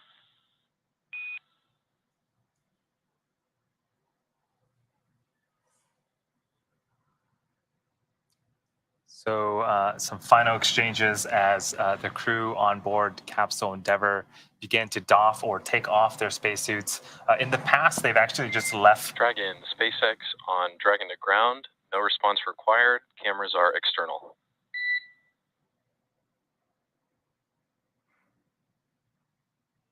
In the past, I think what we've seen is the suits are just kind of left in the seats, strapped in, and they're stored in the Dragon. But it is quite a funny scene to see the astronauts kind of floating around, gathering their belongings, and there's like these 4 mannequins sitting in the seats. But they're getting ready. There are a couple more operations that needs to happen before we can open both of the hatches. So as Dan was mentioning, the A-Pass hatch on the International Space Station side will open first. Prior to that, we're going to fill the vestibule, which is the space between the 2 hatches. We're going to fill that with air and pressure to make sure that it is equalized on both sides. Then we'll open the A-Pass hatch. Then the Dragon hatch will open, and then the crews can meet. Station Houston for Tom on the big loop.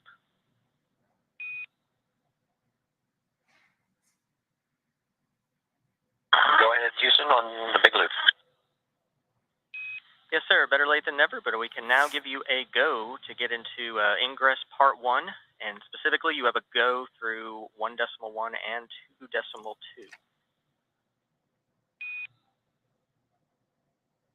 Copy 1.1 and 2.1. I have a go for the part 1 of the hatch opening. Copy that. Also, you have a go in 2.2 when you get there.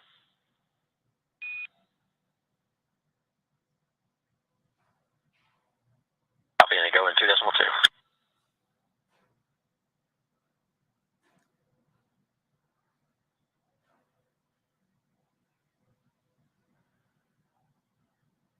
So again, beginning the initial steps for hatch open on both sides.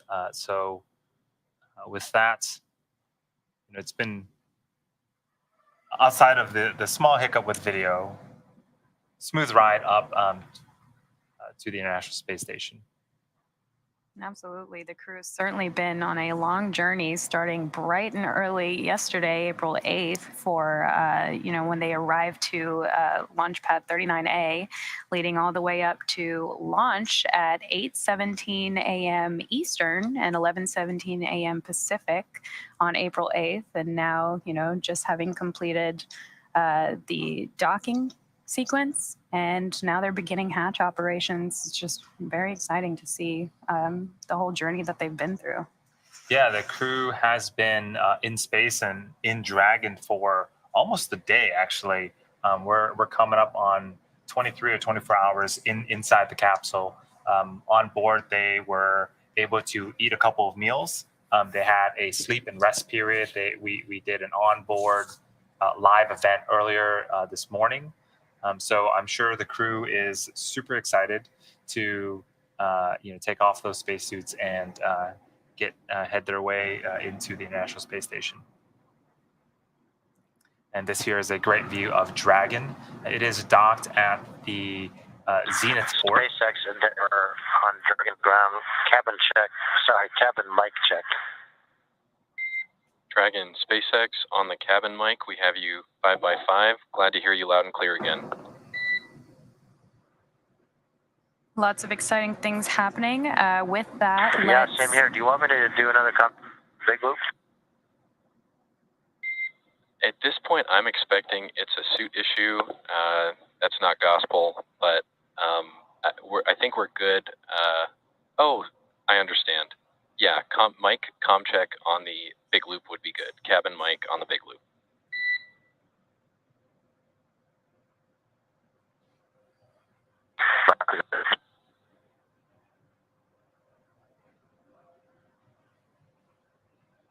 SpaceX Endeavor on the big loop. Cabin mic check. Endeavor, SpaceX on the big loop. Cabin mic check 5x5.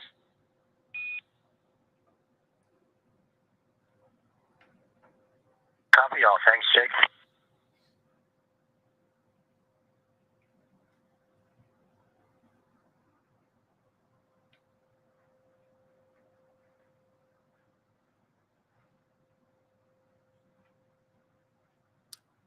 So we are going through some checks. This is a view of Dragon docked at the Zenith or space-facing port.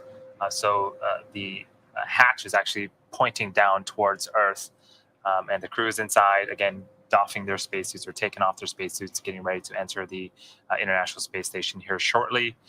For now, we're going to send it back over to Dan at Johnson Space Center in Houston. Hey, thanks, Andy. Yeah, we are now docked and ready to get into hatch ops. So pretty soon we're going to start flowing air through a small valve in the station's A-pass hatch. It's just the hatch on the station side into what's known as the vestibule. That's just that small space that before docking is just exposed to vacuum. But now with Dragon firmly attached, we've got a tight seal and we're going to start pressurizing that section. So we're going to do it in a couple of steps. Station Commander Tom Marshburn is going to be primed for this. And first thing is he's right now in node 2 in the Harmony module, and here's a live view. First, he's working to open up what's known as the PMA hatch, so the hatch into the pressurized mating adapter. This is closed during the docking operations.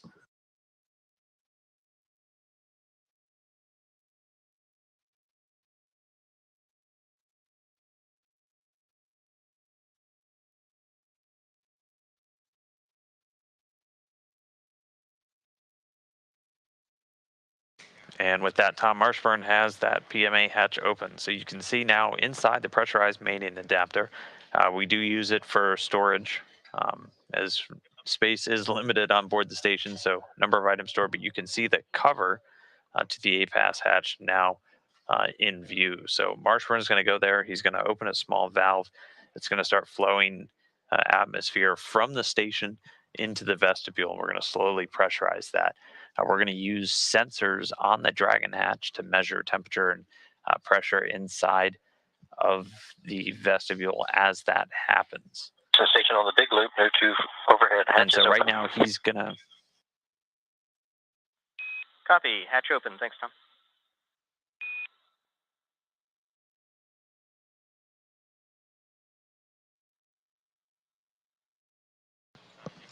And so Marshburn just radioing down the overhead hatch, so the hatch into the pressurized mating adapter is opened. He's grabbed a tablet with his procedures on, and he's going to now start stepping through the vestibule pressurization. So he's going to open a small equalization valve, and that's going to start flowing air from station into that vestibule. We're going to give it some time for those hatch seals inside to relax, as we're going to be introducing a pretty substantial thermal change for them. So again, as we're measuring pressure inside, we want to ensure that that's not just the air heating up, but we're getting an accurate reading of how much atmosphere is now in that vestibule. And we're going to continue this pressurization until you essentially equalize the pressure between the vestibule and the station and Dragon. They're all going to be at a very similar pressure. We can wait for pressures to equalize. So we can just kind of pause and wait. But at this point, the vestibule pressurization has started. It sounds like we're getting that valve open. And so we're going to start stepping through. So this all told will take about 10 minutes to start the pressurization. And then after that, we're going to do a leak check. That can go anywhere from 15 minutes up. Quick view of Raja Chari, who's doing our primary Dragon monitoring there. But after we get the vestibule pressurized, we'll go into a leak check where they just, again, they wait for thermal conditions to stabilize. They're able to do a leak check and then ensure that the vestibule is pressure tight.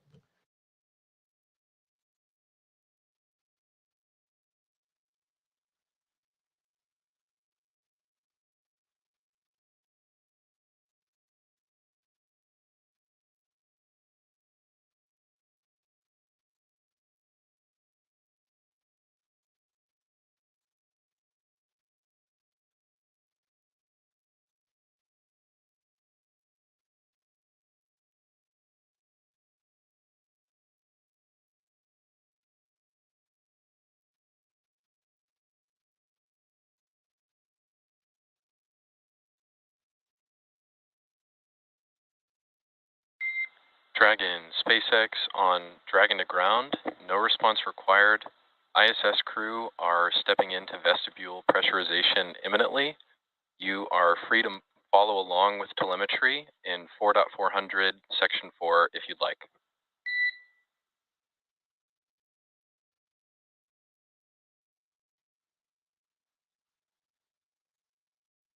Houston station on the big loop. APAS equalization valve is open for 75 seconds, now closed at GMT 12:55.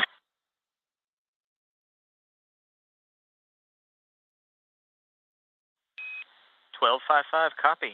We will take care of the leak check from the ground and give you a heads up here in just a little bit.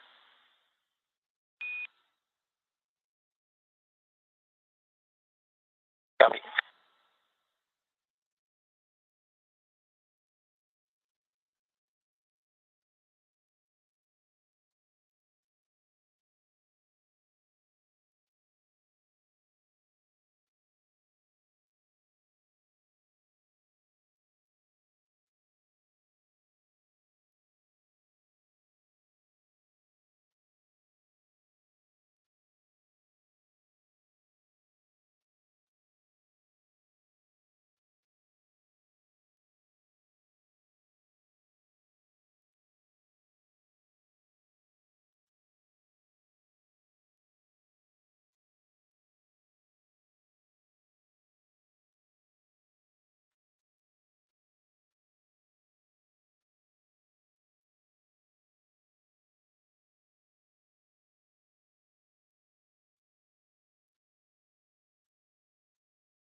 And so as we just heard the Dragon crew get told, the vestibule pressurization is beginning. Again, that's done on the station side.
Again, this is Mission Control Houston. So Dragon currently docked to the International Space Station. They linked up with the space-facing port on Node 2, the Harmony module, just about 30 minutes ago, docking at 7:29 a.m. Central, 5:29 a.m. Pacific, while the station and Dragon were flying just 258 statute miles over the Atlantic Ocean. We did hang out at waypoint 2 just about 20 minutes away while we were troubleshooting a video issue, getting it over to the station crew for monitoring, but we were able to effect a workaround. Teams on the ground confirming that Dragon was in the proper alignment, proper attitude, and then the capsule was able to get the go for final approach and then link up. So with the docking complete, Dragon firmly attached, we're into hatch up. So Tom Marshburn has started the pressurization of the vestibule, that space between the two hatches. And we're going to continue that and then execute a leak check, which can take anywhere from 15 minutes up to an hour, just depending on what kind of readings we start getting back. We're going to be using sensors on the Dragon hatch for tracking pressure, temperature, everything inside that vestibule. Meanwhile, the crew on board Dragon is able to now get out of their suits that they were wearing for that dynamic phase of rendezvous and docking. And then once they're out of there, they can monitor the hatch ops from their side. And then once everything is done with the station crew getting the vestibule pressurized, they'll open up the station side hatch first, and then it'll be over to the AX-1 crew to open the hatch on Dragon.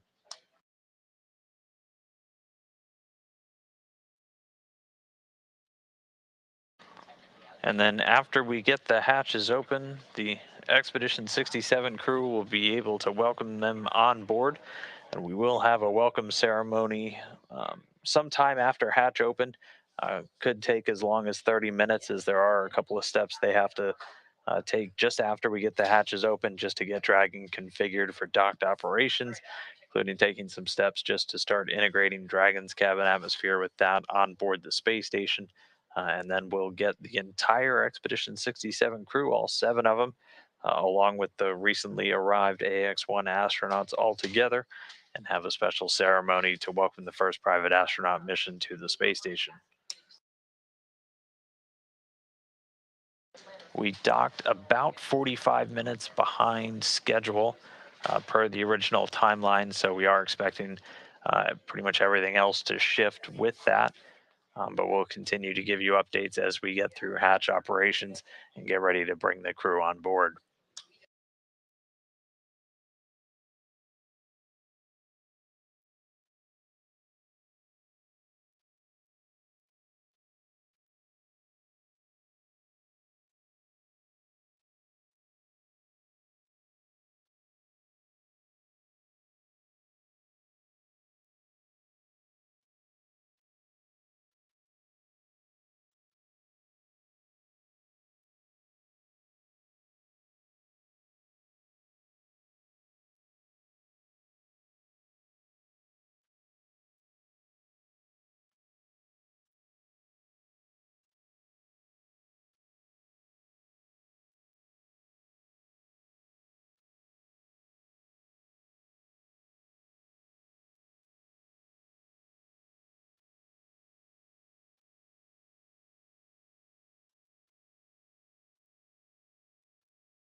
Station Endeavour, Houston, on the big loop for timeline sync.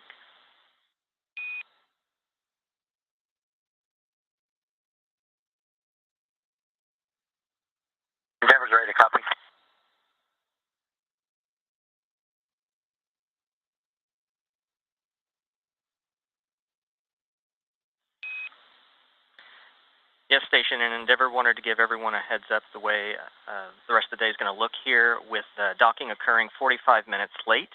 The intention here is the PAO event and the subsequent safety briefing will slide to the right by 45 minutes, which will carry over to the rest of the day. However, we'll let you guys flex and manage. If you're able to make up some time, we are good with that. Otherwise, we'll hang in with you as the timeline would be extended a little bit. How copy?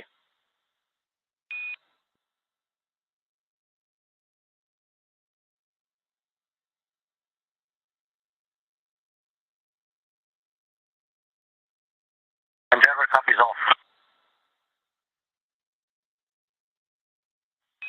Copy, and thanks for the flexibility.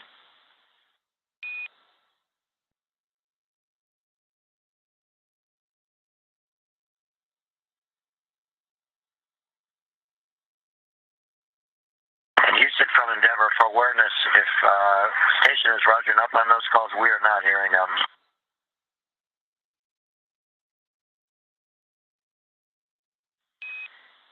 And copy that, LA. We talked to Station on Space to Ground 3 earlier, so they are aware, so we're good and in sync.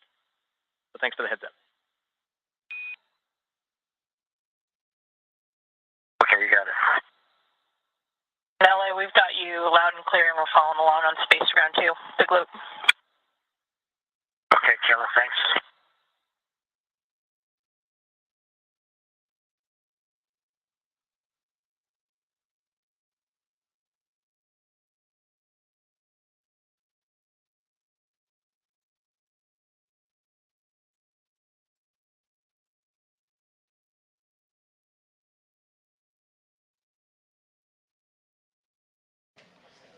And we just heard an update called up to the crew from the Capcom Scotts Gady here in Houston.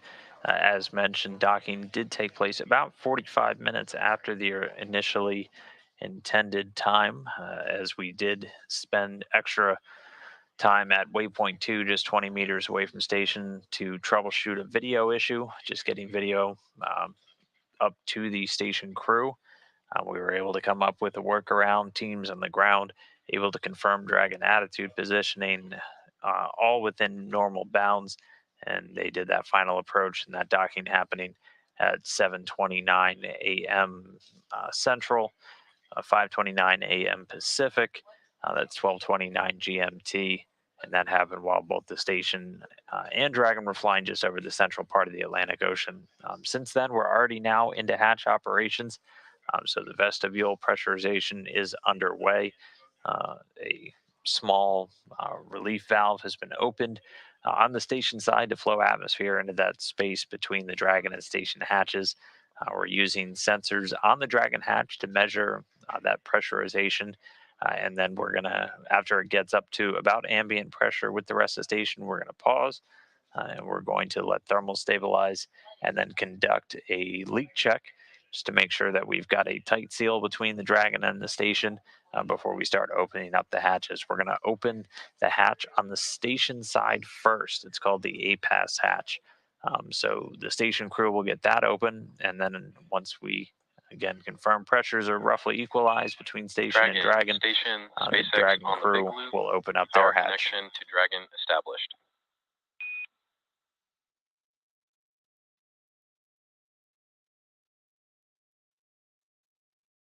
Endeavor copies. They just called up that the power connection to Dragon has been established. So 2 umbilicals have now been extended and connected between the Dragon spacecraft and the space station. That allows them to have a hardline integration into station power and data. Now Dragon using the station systems to power its own hardware inside, not relying on those solar arrays or any batteries at this point, able to draw power from the station. Dragon is largely left in a powered down mode after the crew gets on board. A lot of its systems put into kind of a quiescent mode while docked, with the SpaceX teams routinely bringing them up during the dock mission just to do checkouts. But for now, they are hooked in to station power, to station data. And then once we get the hatches open, they'll take some steps to integrate the cabin atmosphere in Dragon with that on board the space station, able to rely on the regenerative capabilities of the space station, and then preserving the consumables on board Dragon, both the breathable oxygen and nitrogen, and also the carbon dioxide scrubbing. So those will get essentially taken out of their configs and will get brought back up online when it's time for Dragon to depart.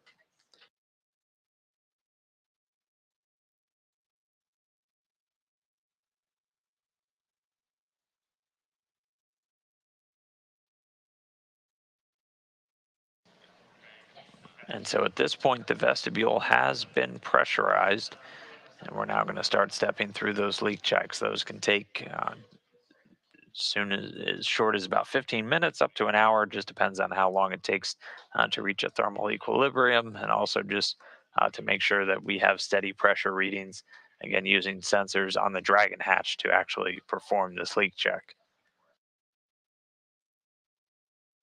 Then after we confirm a good leak check, we'll be able to get the go up to the station crew to open up the hatch on their side. And then it'll be over to the SpaceX team. There's usually about 30 minutes between those two hatches being opened, the APAS coming first, followed shortly after by the Dragon hatch. But things look quiet right now. The crew actually getting some time, the crew on board station getting some time right now for their midday meal before they get ready to get the hatch open and welcome the AX-1 astronauts on board. Right after we get everyone on, we'll have the entire Expedition 67 crew join with the AX-1 astronauts and do a formal welcome ceremony welcoming the first fully private astronaut mission on board the space station. Following that, there's still a pretty busy day for the rest of the afternoon. The station commander, Tom Marshburn, will take the entire station crew, so all of our new astronauts as well as the Expedition 67 ones, and doing a safety briefing. This is routine for any crew members arriving at the space station, whether they're professional astronauts or on these new private astronaut missions. Marshburn, as the commander, has overall safety authority for the crew during the expedition on board, and he'll just go through essentially an orientation session, showing where all of the critical safety equipment is located, going over paths to safe haven, back to vehicles, hatch closings, things of that nature. Just giving a safety briefing lasts typically about an hour before the crew will then go through the rest of their day. Station Commander Marshburn is going to be taking about an hour and a half to do what's known as crew handover with all the newly arrived astronauts, essentially just giving them a tour of the facilities on board, showing them where they're going to be setting up for the duration, just starting to get them acquainted with their home for more than the next week while they're on board. I mentioned it earlier, but we do usually get asked pretty frequently, where's everyone going to sleep? As we do not have 11 crew quarters on board, but we have 11 crew members on the space station now. So for our recently arrived AX-1 crew, one of them is going to sleep inside of Crew Dragon Endeavour. One of them is going to be over in the Quest airlock, where we stage spacewalks out of. We're not doing any spacewalks during this mission or anytime soon, no planned spacewalks. So one crew member will set up in there, and then two will be in the Columbus module, one in the newly installed CASA, the crew quarters that's over in Columbus, and then another one just setting up what we typically refer to as a camp out configuration, also in Columbus. So they'll be spread out throughout the station for their time on board. So again, right now, the vestibule has been pressurized. We're going through the leak checks. That view on the right, a view up towards the docking port. You're looking at the APAS or the station hatch side. In the Houston station, Pretty soon for private after family we get conference. through.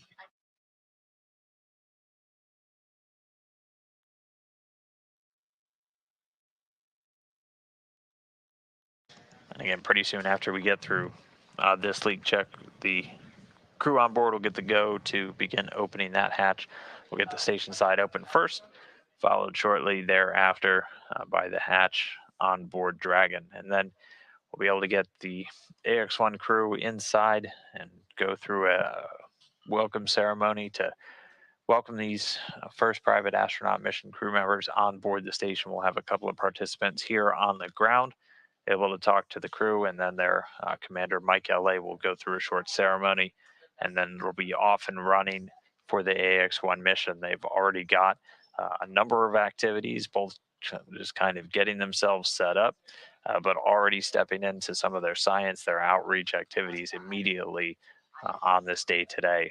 The entire crew, so everybody on board, is scheduled to go to sleep at a little bit later than the normal time, about 4:30 Central here in Houston. We do keep all of the crew on essentially the same sleep schedule whenever possible, just so you don't have, obviously, people moving around and turning lights on while you're trying to sleep in low Earth orbit. They typically follow a schedule for us here in the U.S. where they're waking up in the middle of the night for us. In fact, their wake up time tomorrow will be about 1 a.m. here in Houston, and then they immediately get into a lot of their operations. Since tomorrow is Sunday, for most of the Expedition 67 crew, it's going to be a relatively light day, as the weekends are typically an off day for them. They'll have some cleaning tasks, which get scheduled on the weekend. Each of the crew members spending about 2 hours exercising, even on their off days, and that's just to help combat the negative effects on the human body of that extended period of time in microgravity. But largely for the Expedition 67 crew, a day off. But for the AX-1, they have a packed schedule tomorrow. One additional activity that'll involve the entire crew, so all 11 individuals on board the station, will be just another emergency roll and response review. So again, just going over what each of the crew members has to do in the event of a contingency. We plan for these, we train for these. Everybody that flies to the space station has to go through that training on the ground, and then they're just getting a refresher now that they're up on board around the real hardware, around the real settings that they would have to make that response. So for right now, we're just continuing to follow. Again, they're doing leak checks right now in the vestibule. That's that space between the two hatches, the hatch on station and the hatch on Dragon. We've pressurized it, opening up the valve and introducing atmosphere from the station into that small space. And so we'll hold here for a while, wait for essentially the leak rate to bottom out, make sure we have a tight seal before we can get ready to open up the hatch on the station side first, followed soon after by the hatch on Dragon.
And this is Mission Control Houston, so we are still waiting for vestibule leak checks to be completed. Again, it has been pressurized, that small space between the space station and the Dragon, and those leak checks taking anywhere from 15 minutes all the way up to an hour.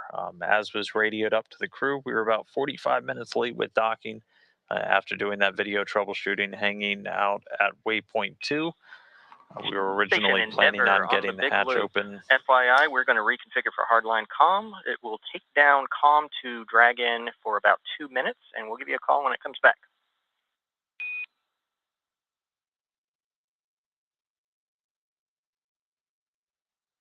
Endeavor copies. And the Dragon crew getting a heads up. So as mentioned, Dragon now has hardline connections for both power and data to the space station. So they're now going to configure communications to follow through those paths using station systems to come back down to the ground. Dragon uses the same, while in free flight, the same tracking and data relay satellites as the station. But just so we're not sending an additional wireless signal, or at a minimum just taking advantage of the station systems, they're going to be switching over to the hardline communications. So while that happens, we're still continuing with the vestibule leak checks. They have to take some time to make sure that the temperature swings steady out inside the vestibule, just to ensure that the pressure that we're reading is not caused by any thermal variance, just based off of the actual amount of atmosphere that we've flowed in. And so while we wait for that to continue, the crew on board the station has got some time to go through their midday meal. And meanwhile, the astronauts on board Dragon have been given the go to get out of their spacesuits. They wore those throughout all of the approach and docking procedures, and they're going to wear those for all of the different dynamic phases of the flight. So they were in them for launch, they were in them for docking, they're going to be in them for undocking, and then eventually when they come home on that entry, descent, and landing.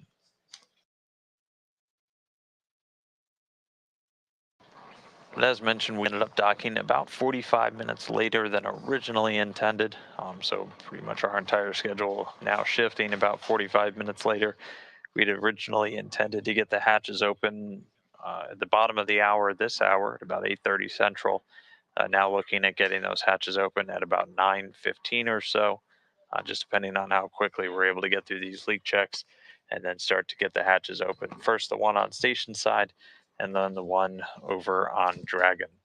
And so we'll be looking at about the 9 o'clock hour for the hatches to get open, and after which the AX-1 astronauts will make their way on board, and we'll do a formal welcome ceremony with them and the entirety of the Expedition 67 crew.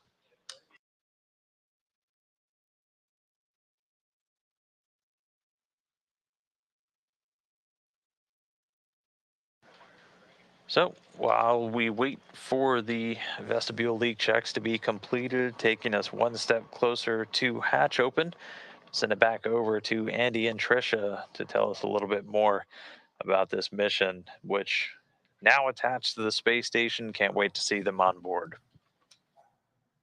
Yeah, thanks, Dan. Dragon SpaceX on Dragon to ground for cabin configuration update.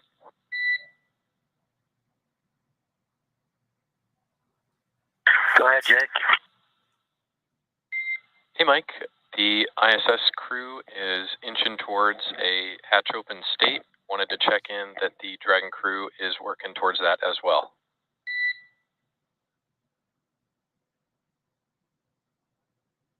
We're working toward it, but we aren't going to be dressed for dinner. Copy all, Mike. That was perfectly vague, and I will leave it to you to configure the cabin. Copy. While we're talking about that, in 4.400 section 3, let me know when you're ready. Hey, I am ready for inventory. Go ahead. So we haven't touched any food since we last spoke. As far as water, we've taken that same bag out of location 9 and are continuing to drink bottles from it. Stand by 1.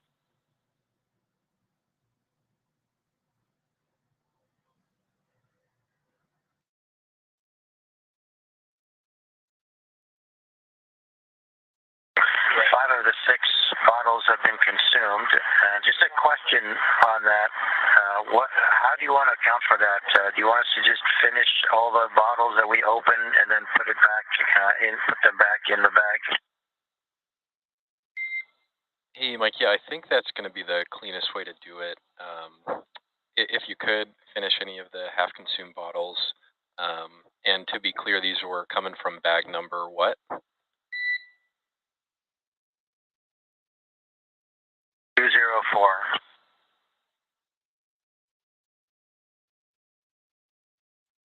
Copy all. 6 consumed from bag 204. That's affirmed. And then as far as the trash that is described in 3.2, we are just going to hand over the duffel from location 21 to the ISS crew, and that will have all of our waste in it, both trash and the comfort garments that we're wearing now. Okay, copy all, Mike. That sounds right. I'll get back to you if we discover that to not be the correct way forward, but good plan. Okay, thank you.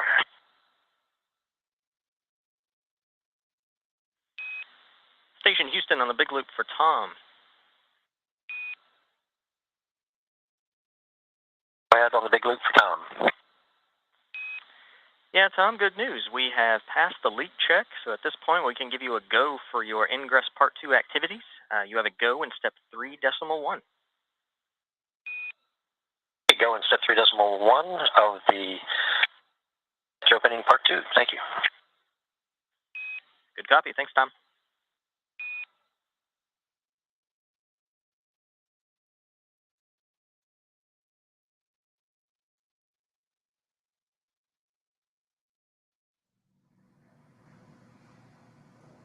Yeah, so to summarize, we heard a lot of communication back and forth. So this first set of communications was between the core, Jake Vendo. Core stands for Crew Operation Resources Engineer, and folks on board the capsule Endeavor.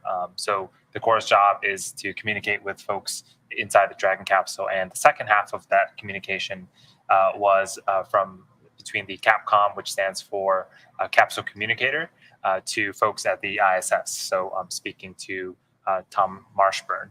And so we'll continue to hear that as we proceed towards hatch opening and, eventually the crews meeting each other and going through the welcome ceremony. But we did get confirmation that we did pass the vestibule leak check.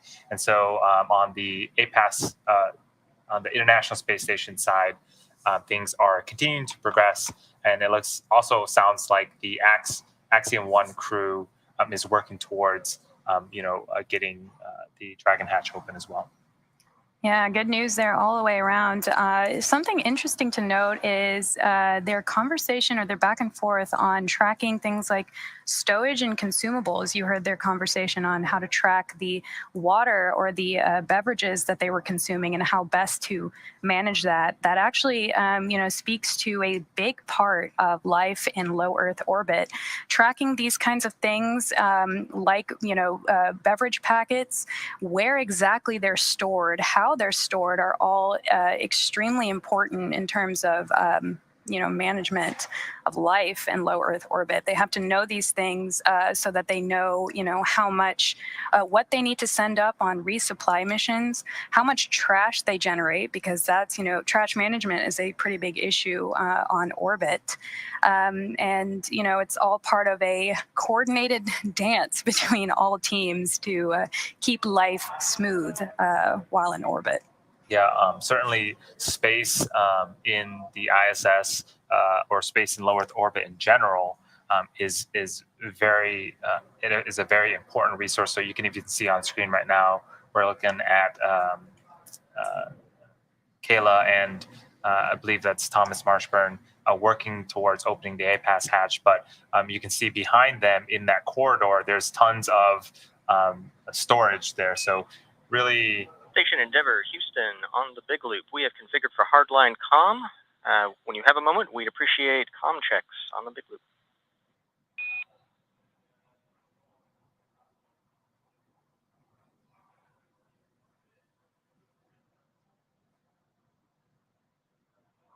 Station has you loud and clear on the big loop.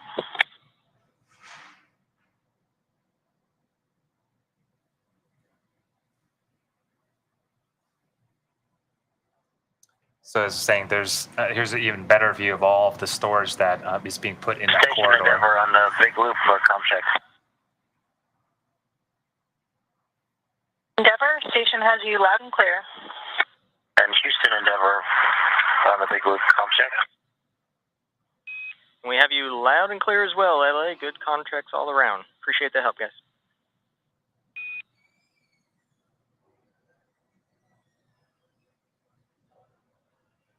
SpaceX Endeavor on Dragon to ground for water. SpaceX ready to copy on Dragon to ground. Hey Jake, looking ahead in 4.400 now in section 5, we need a bottle of water to flush the toilet, so you can take that out of bag 203.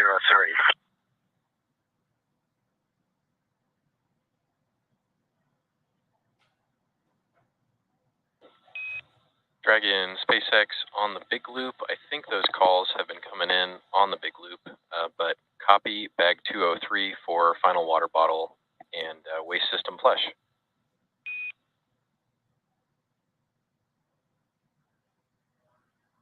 Yes, that's my bad. You're right. Now I'm back on Dragon to ground.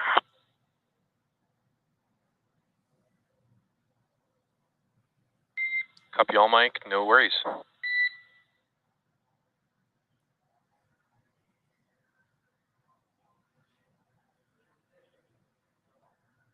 So yeah, continuing to track inventory, as you mentioned, Trisha.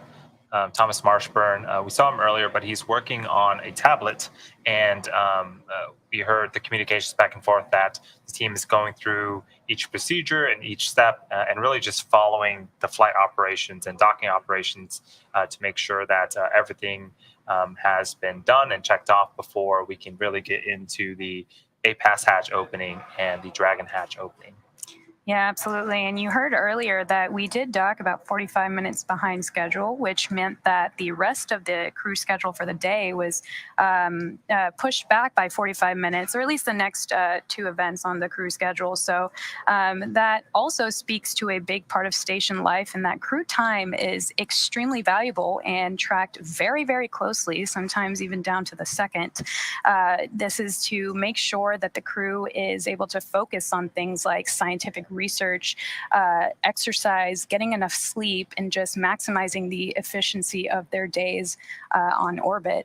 Although they do get, downtime, like we mentioned, the AX-1 crew is docking and ingressing into the station during crew weekend for Expedition 67 crew. So, there are times to have some fun. So they can get to enjoy their time on space, do some flips and live in microgravity. Dragon, SpaceX on Dragon to ground for suit doffing.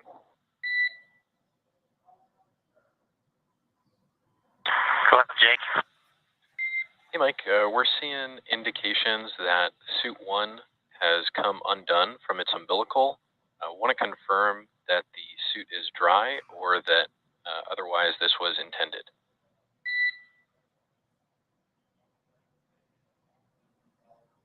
It was intended mistakenly. We're just confused on the timing, so we're connecting that one again. The other 3 are still connected, and we're going for the 1 hour. Okay, Dragon, copy all. Sorry to play Big Brother, and as you were.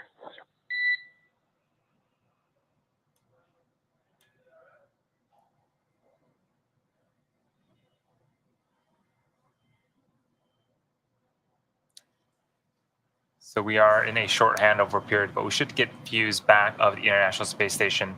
But right before the video had cut off, we did see Thomas Marshburn open up the APAS hatch, which is another significant milestone in the docking procedure. So that is great news. I believe he was working on removing the docking target, which is affixed to the other side of the APAS hatch.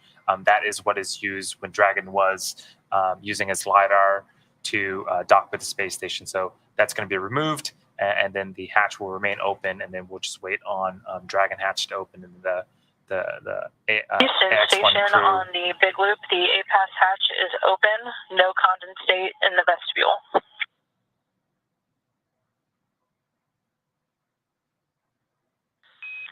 Good news. Thanks for the report, Kayla.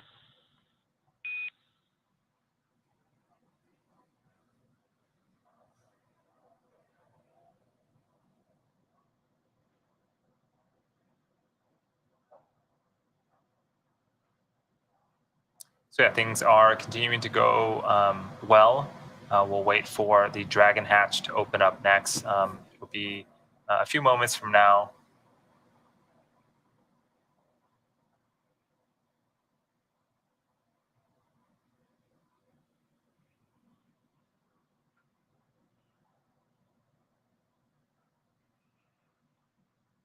Yeah, you heard, several back and forth between all the teams involved in coordinating this, and making sure that everyone's timeline and the order of steps that they're going in and the procedures that they're executing are, everyone's in track with one another. Really highlights the importance of communication between all the teams.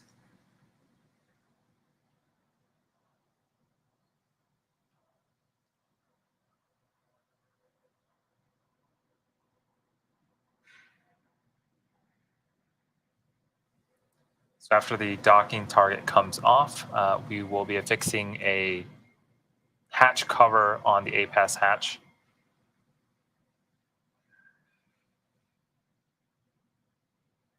As Kayla and Tom Marshburn continue to work in microgravity.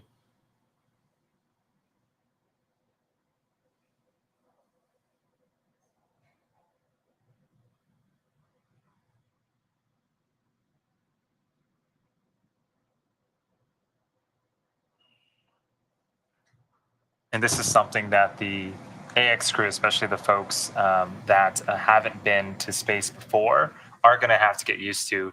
Kayla and Tom here seem to be very fluid in their movements, zipping around and doing what they need to. But we've heard before from previous astronauts that it can take a little bit of time to get used to movement and work in microgravity. So we'll see, how the AX crew performs when they eventually leave the Dragon and make their way to the ISS. Absolutely. And as they continue to make headway into hatch operations, we'll take it back to Dan Hewitt over at JSC for an update. Hey, thanks, Trisha and Andy. You guys nailed it. We got one of the hatches open, the APAS hatch. There's a couple of steps that the crew has to go through now. The first is, Andy said, we're removing that docking target. So it's kind of a cross mechanism that is sticking out. And so obviously you want to take that off, as otherwise that's going to impede your progress through the hatch. So they'll remove that, get the hatch stowed, and then they install a hatch cover just to provide a little bit of extra padding on the hatch just in case it gets bumped, protecting both the hatch hardware and the crew members. Then we're going to see them move up what's known as an IMV duct, an intramodular ventilation duct. If you can see that kind of large orange hose there, that is going to help and eventually is going to get dragged into the Dragon spacecraft to actually integrate its atmosphere with the rest of the station. So that's where we're able to provide essentially a positive flow, integrating Dragon with the rest of the station stack. So Dragon will be able to take advantage of station oxygen generation, carbon dioxide scrubbing, temperature control, everything. Essentially just becoming almost another module while it's docked to the space station. So they'll drag that ducting in, get it ready, and then we'll step into hatch equalization. And so this is just making sure that the pressure on either side of the Dragon hatch is equal, or as close to equal as possible. We can have a little bit of variance. And once that's done, then it'll be time for the Dragon crew to open up the hatch on their side. So they'll just stand by. They're able to monitor, and actually they can see through a small window in the Dragon hatch and look at everything that Tom Marshburn and Caleb Barron are doing here inside the pressurized mating adapter. So you can see them storing that stuff. We're going to get the cover over the APAS hatch next, and then just get closer to that hatch opening. Again, we were about 45 minutes behind schedule for docking. We were expecting the hatch on Dragon to be open just about 10 minutes ago. So right now our timeline puts us at approximately 9:15 or so Central. We could be moving that up if the crews are able to get through the steps quickly before we get that Dragon hatch open. And then after that's opened, the AX-1 astronauts will be able to move through. They'll come down through the top hatch, the space-facing side of the Harmony module, make their way into Node 2, where we'll then get everybody set up, the entire Expedition 67 crew, and all 4 of our AX-1 astronauts newly arrived, and be able to execute a welcome ceremony. There we can see Dragon Endeavour. It's docked to that space-facing port on Node 2. We've got 2 docking adapters right now that work for any US-based vehicles that dock as opposed to berthing to the space station like the previous version of Dragon. And with this new arrival, we have 2 crewed versions, 2 Dragons capable of carrying crew docked to the space station. We've got Endeavour making a return to the space station, famously being the first to fly astronauts, Bob Enkin and Doug Hurley, to the station on Demo 2, the first human space flight on the Dragon system. And then out of view, but essentially to the left of this camera view, is the Crew Dragon Endurance docked to the forward hatch of the exact same module, Node 2.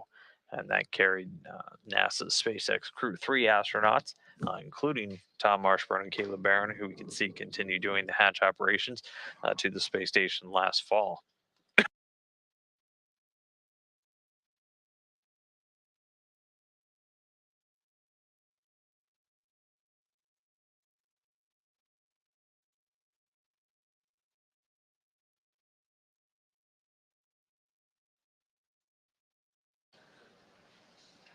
So for right now, the crew continuing to step through the procedures. Tom Marshburn almost done with the hatch ops again. He's going to get the cover on, and then they're going to work to get that ducting up to get secured in the vestibule, and then it can get mated after we get the hatch open to help integrate the Dragon cabin with the rest of the station atmosphere. And then the station crew will give a call down that they're ready for hatch equalization, as well as the Dragon crew giving that same call down.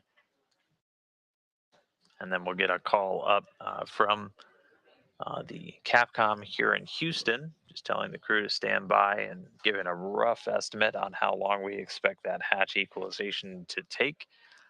And then once that's completed, we can get into the Dragon hatch open. And that the hatch gets opened on the Dragon side. It can be opened from either side by its design, but just following the normal procedures, it's going to be opened by the Dragon crew. And there's a decal actually on the hatch that just gives the instructions for how to operate the hatch opening mechanism on board.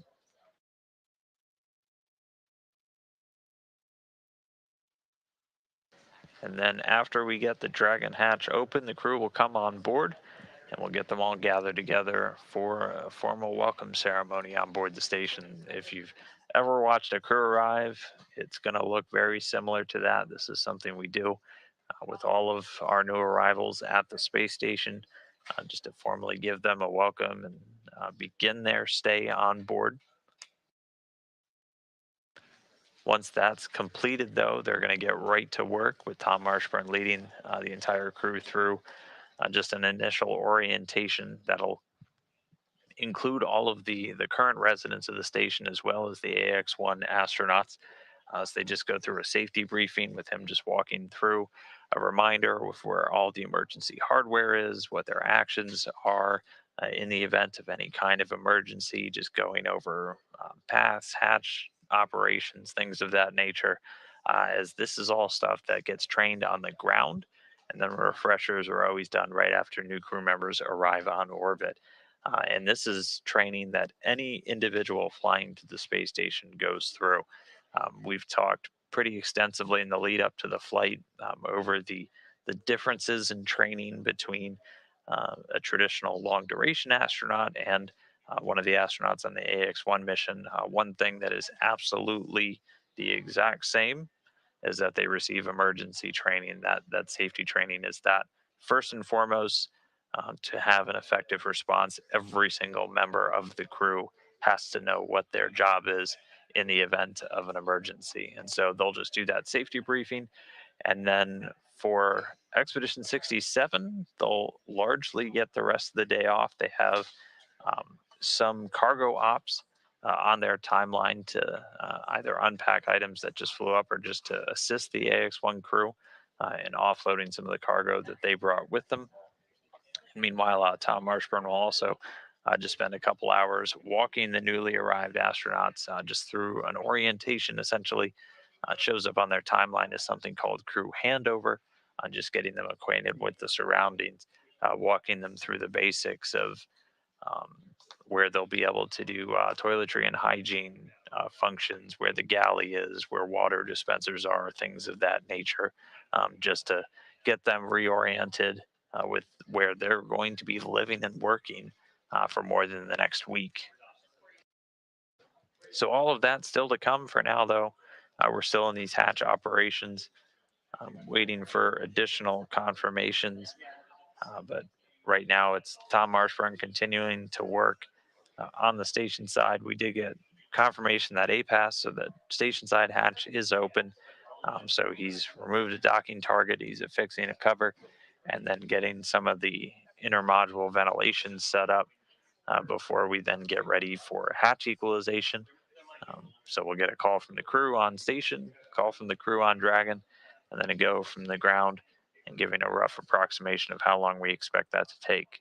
But if we follow the timeline as it was written out, taking into account our roughly 45-minute late docking time, we should be within a half an hour of that Dragon hatch open. So we'll continue to follow along. We'll give you the updates as we hear them called out. Everything continuing on board the station to welcome AX-1 on board.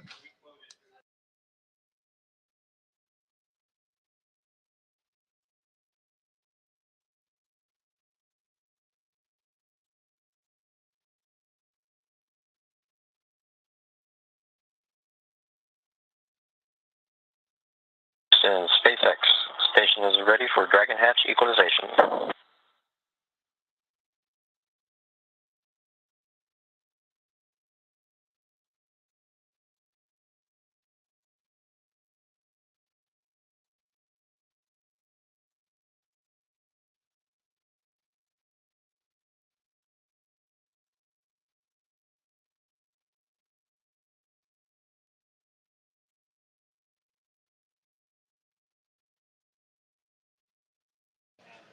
So we just Copy that, heard Tom, and we'll stand another by step for completed. Endeavor's call for their half.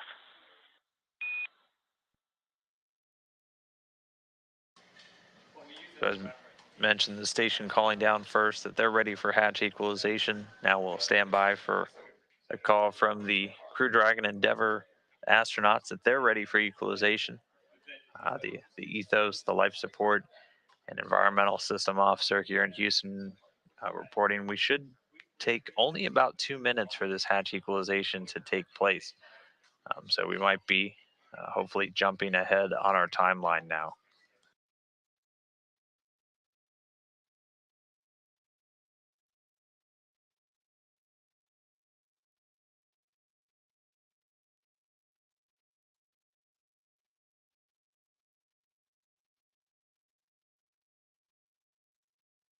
SpaceX and station on the big loop. We are also ready for hatch equalization.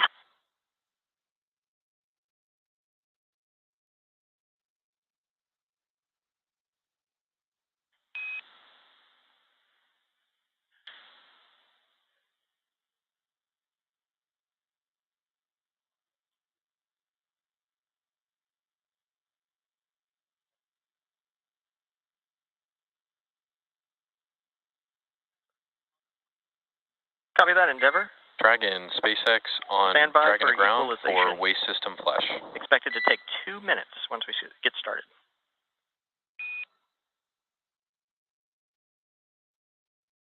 Copy.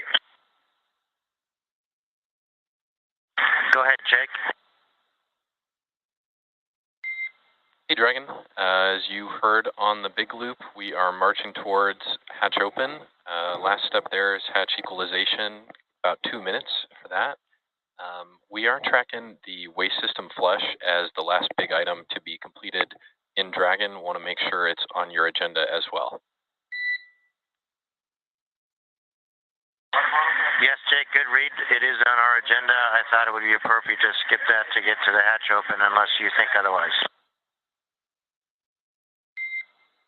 Hey Mike, glad we're talking about it. The hatch is going to mechanically block the waste system, and for that reason, it's required to do this flush before hatch open. That's a great call. There's always a good reason for it. We'll put that in work right now.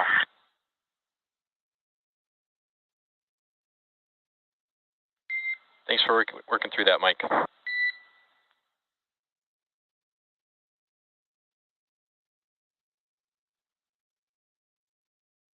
All right, so both the station and Dragon crews have reported their readiness for hatch equalization.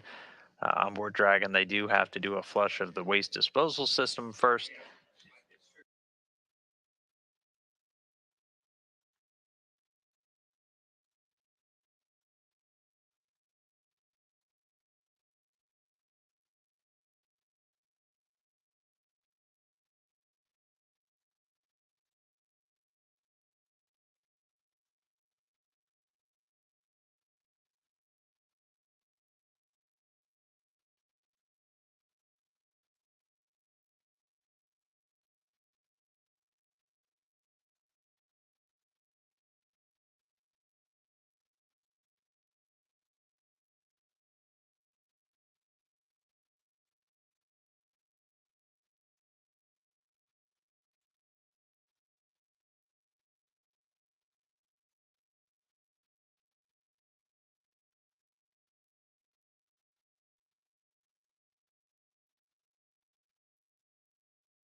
Let's see.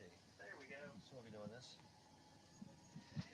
And how's the audio? 5, 4, 3, 2, 1.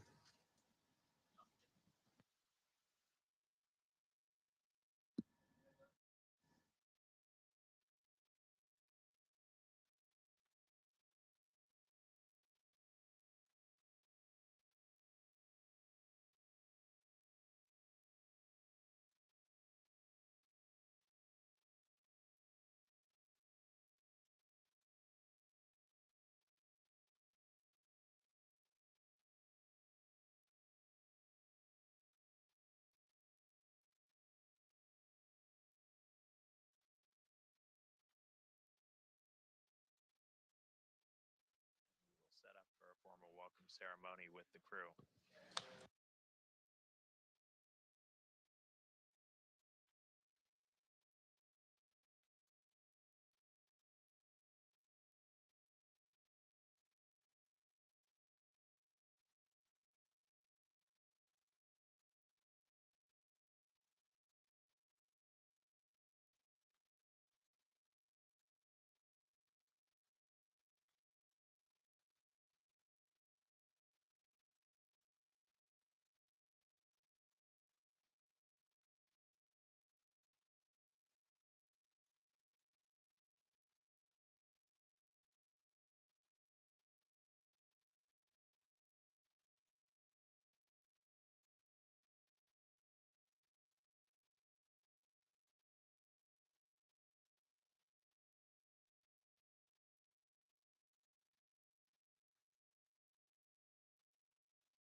And continuing to get a view inside of node 2, looking up at the space-facing hatch.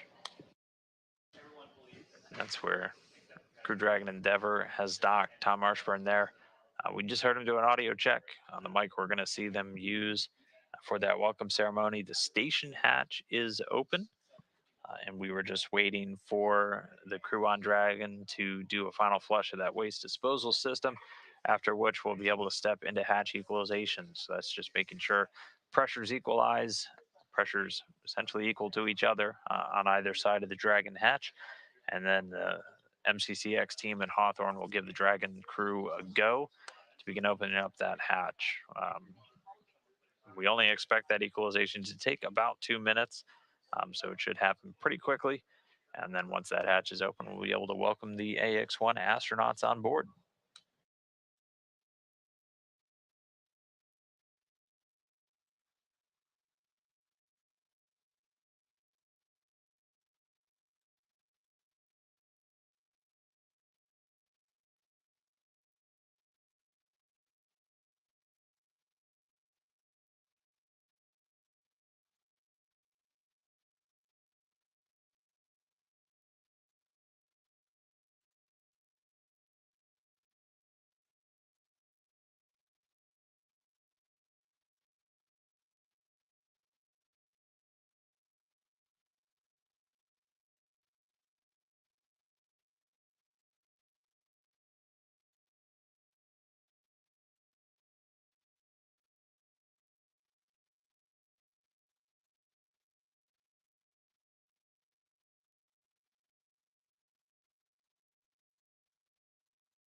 And getting a pretty unique view here. This is that Centerline camera that we were watching during the final phases of Dragon's approach. And as we are now docked, and it's right at the top hatch point, this is looking inside of the pressurized mating adapter, the PMA, where you can see NASA astronaut Caleb Barron there just up and outside of the hatchway looking in.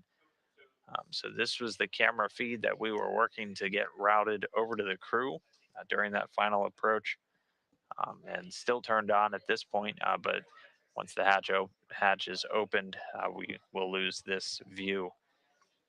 But we are just still standing by for the Dragon hatch to get opened. We'll get into hatch equalization momentarily. And as soon as we get into that, we expect it to only take about 2 minutes for the pressures to equalize. And then the Dragon crew will get the go to open up the hatch.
And this is Mission Control Houston, just still waiting for that hatch open to take place. Getting this really cool split screen view though, as we're looking on the left at a camera inside of Station Node 2, the Harmony module, and it's looking up at the space facing of the Zenith port where Crew Dragon's currently docked. And then on the right there, the Centerline media camera on the Dragon spacecraft looking inside of station. It's looking inside the pressurized mating adapter number 3, on top of which is international docking adapter number 3, where the Crew Dragon Endeavour docked successfully just about an hour and a half ago, with that docking at 7:29 Central.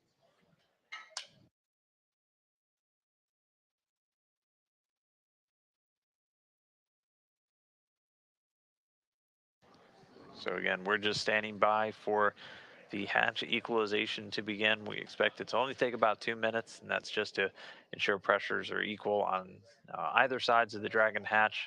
So essentially in the Dragon cabin atmosphere and in that vestibule and PMA area just on the other side. And the Dragon crew will get to go to open the hatch. There's a decal on the Dragon hatch, which can be opened from either side, but is going to get opened on the Dragon side following the nominal timeline.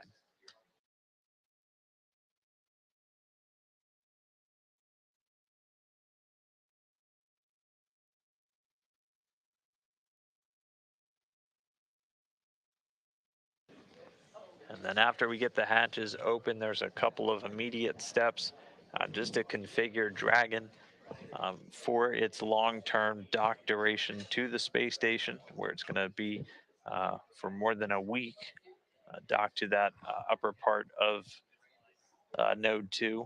There's a couple of steps they have to take to just essentially prep Dragon for that docked ops. They're going to safe or remove some of the LiO cartridge, the lithium hydroxide cartridge that's used to scrub CO2 from the atmosphere while Dragon's in free flight.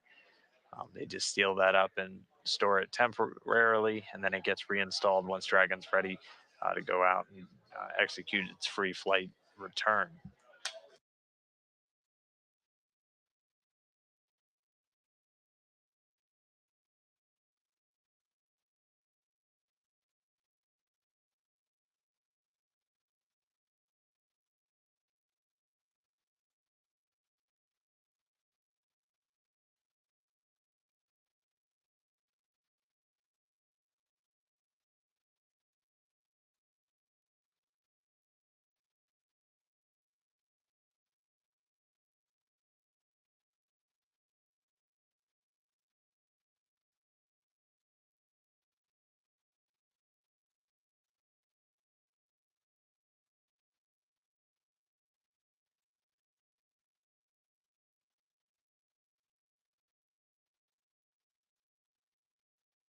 SpaceX Endeavour, Dragon to ground.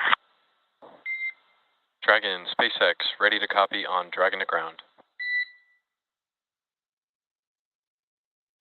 We are really ready for Dragon hatch opening now with the urine flush complete. And would you like me to make that call in the big loop? Okay, copy all, Dragon. We'll follow you into 4.400, Section 6. We've got one command to send, and then I'll send a call on the big loop.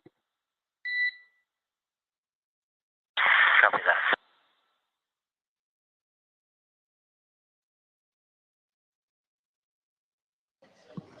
All right, and Dragon, now we are SpaceX ready for on hatch Dragon to equalization. ground. One quick note, wondering if we can come on board with cameras. That's affirmative, Jake. Come on board. Copy, Dragon. We'll be on board imminently.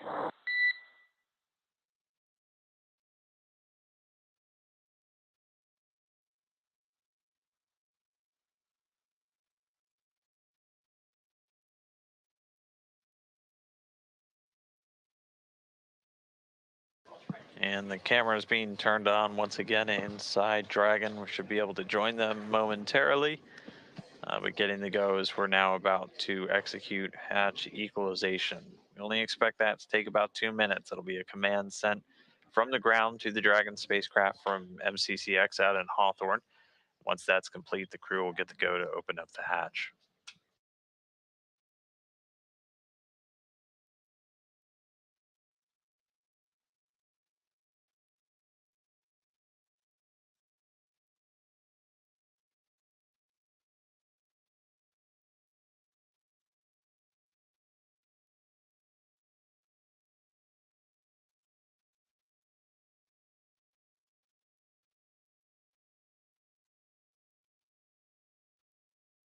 SpaceX and ground also reporting 4.102, sorry, 12 is complete, 4.012.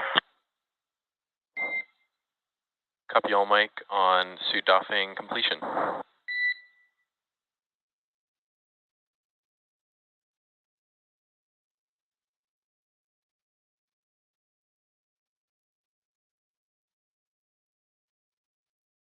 And getting views inside of Endeavour once more, looking over the shoulders of commander and pilot. You heard them report suits have been doffed, so they're out of their flight suits, or they're out of their spacesuits rather, and those have been stowed away, now in flight suits and awaiting the hatch open operations.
Dragon, SpaceX on Dragon to ground. We're standing by for final equalization.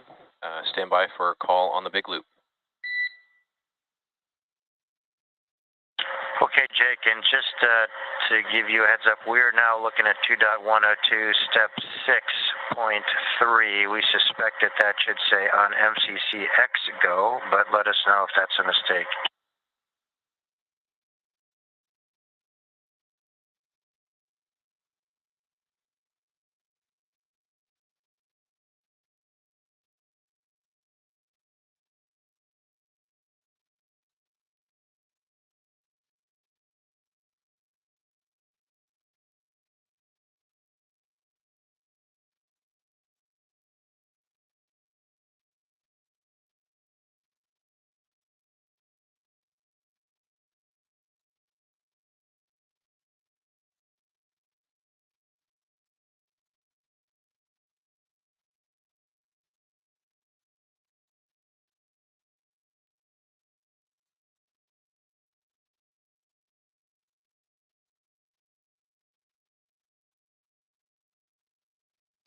So again, we're just standing by for that final hatch equalization. It'll be a command from MCCX in Hawthorne. That'll get sent up to Dragon, and they'll equalize pressures on either side of the hatch. Then the crew will get to go on the Dragon side to open up the hatch and make their way inside the International Space Station.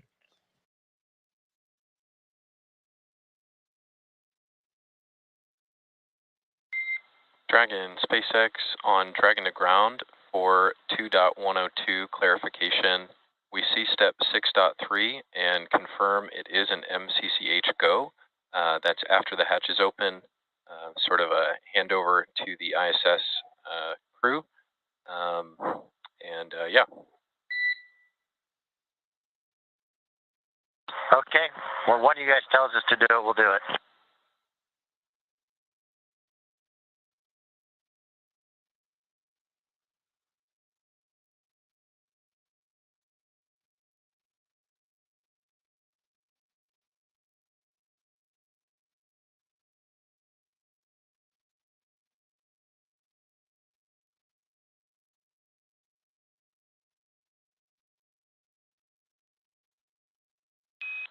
Dragon, station, SpaceX on the big loop, go for hatch opening per decal, followed by the remaining actions in 4.400, section 6.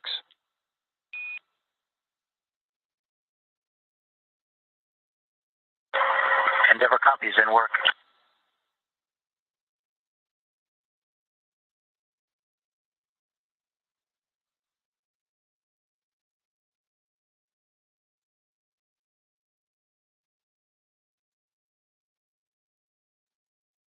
All right, good news there. We're through hatch equalization. The crew's been given the go to open it up. And so there is a decal on the hatch itself. It shows them how to work the hatch mechanism. They're going to open it up and it swings inside of the Dragon spacecraft to get stowed. After they get it open, they'll have a couple of steps just to configure Dragon for docked ops. They're going to install a hatch seal cover just to protect that seal around the open hatchway as people are moving in and out. I'm also installing a cover over the hatch itself.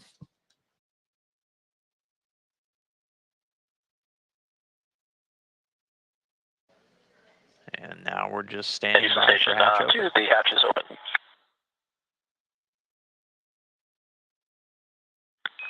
Copy that. Hatch And open. there we go, hatch opening.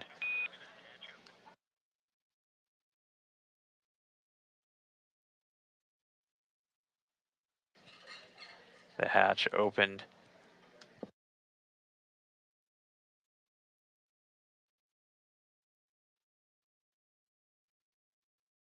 The hatch opened at 9:13 a.m. Central Time. It's 14:13 GMT, 7:13 for the teams over in Hawthorne. So now they're going to install that hatch seal and a cover over the hatch itself, and then start making their way on board the station. But the hatch is open. Nothing but space in between Crew Dragon Endeavor and the space station.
And we're just standing by for the crew to start making their way through. Again, the hatch open on Dragon. So hatch open on the station side some time ago. Hatch now open on Dragon.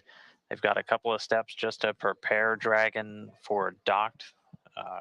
Its docked configuration. And then we should start to see them make their way through the pressurized mating adapter and into the International Space Station. So continuing to stand by, we can see the AX-1 astronaut still inside Dragon. And we should see them start making their way out momentarily.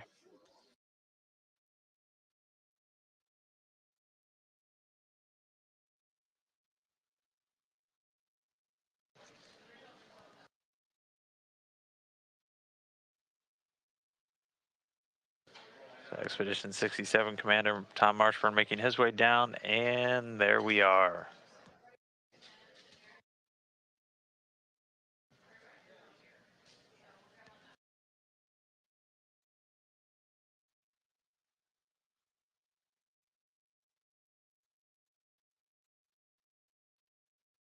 So Aton's to be first one through, followed shortly after by Mark Pathy making his way onto the space station. Looks like just behind him is going to be Larry Connor, the pilot for the AX-1 mission. Now through the hatchway into Node 2. Mark adjusting our camera angle for us.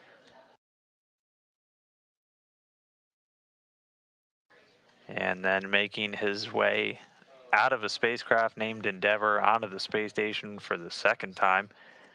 No stranger to the orbiting lab, Mike Lopez Alegria.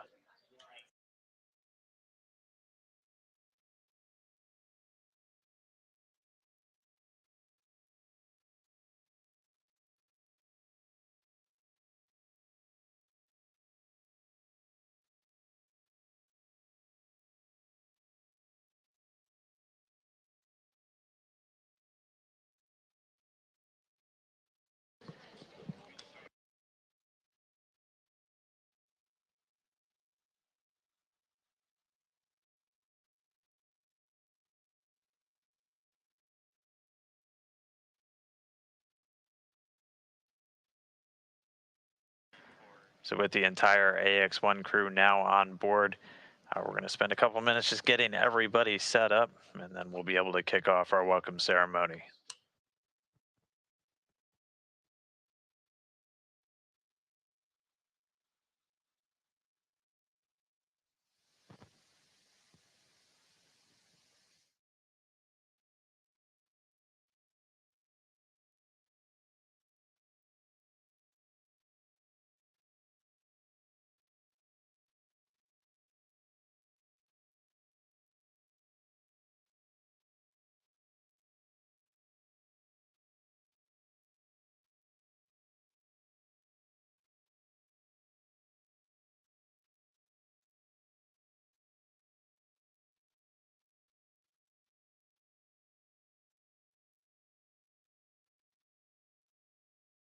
And Houston Station on 2, just checking scene checks and let us know when you want us to go active with the mic.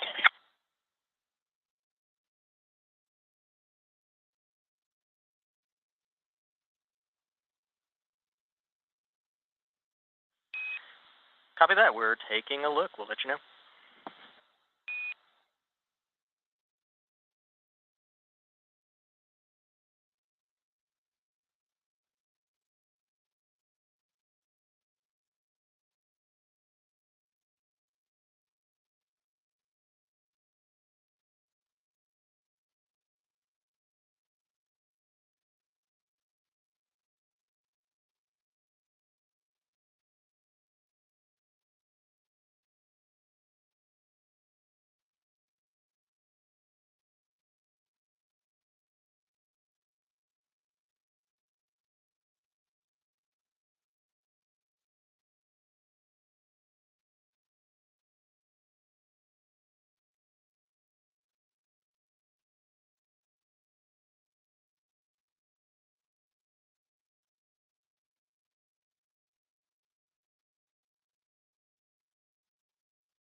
We can see the crew gathering here in Node 2 in the Harmony module.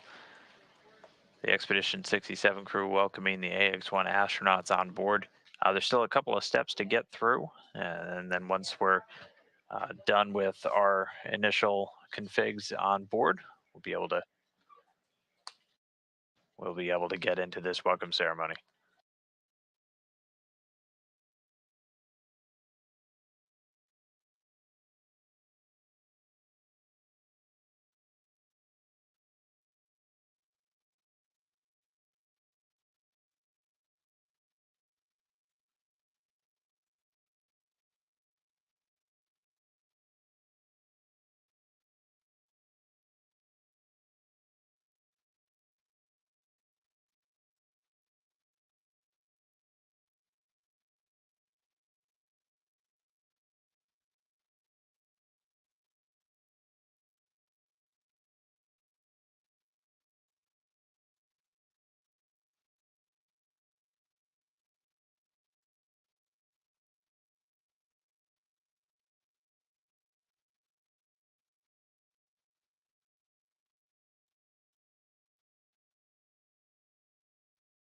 So a short handover now with the video link. It's likely the crew will have a couple of tasks to take before we get into that welcome ceremony, but good to see them all making their way on board. As mentioned, there's a couple of post-docking configurations steps that have to take place on board Dragon, namely sealing up a lithium hydroxide canister that's used to scrub CO2 from the atmosphere while Dragon's in free flight, also getting a hatch seal and a hatch cover on. So it's looking like the crew might get the call to go through those steps, and then following that, we'll be able to kick off our welcome ceremony.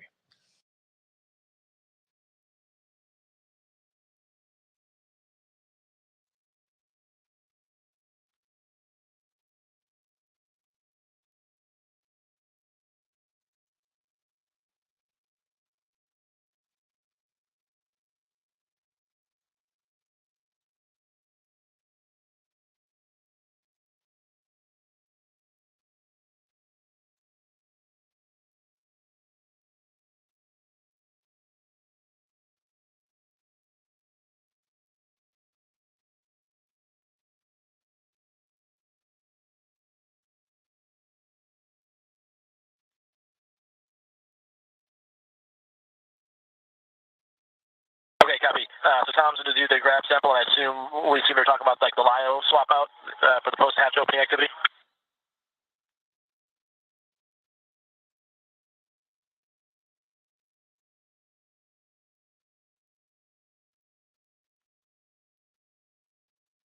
Okay, copy. That's in work, and we'll let you know when we're done.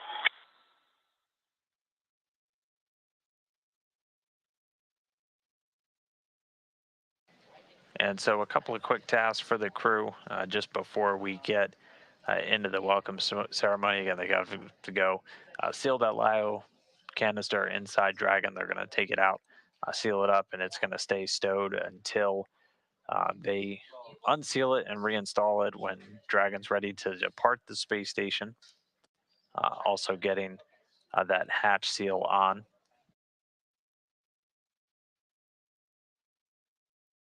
Commander Tom Marshburn's also going to use a grab sample container just to get an instantaneous air sample in that hatchway between the two, and that's just another standard procedure. Houston and Denver on the big loop. We're looking for a go from you in section 6, step 1, 6.2 of 2.102.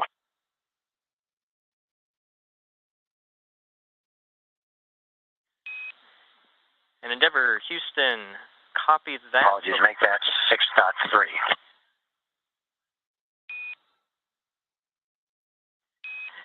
Yes, sir. For 6.3, we concur, but before we do that, we need confirmation from you that you have the IMV duct installation complete in step 6.1.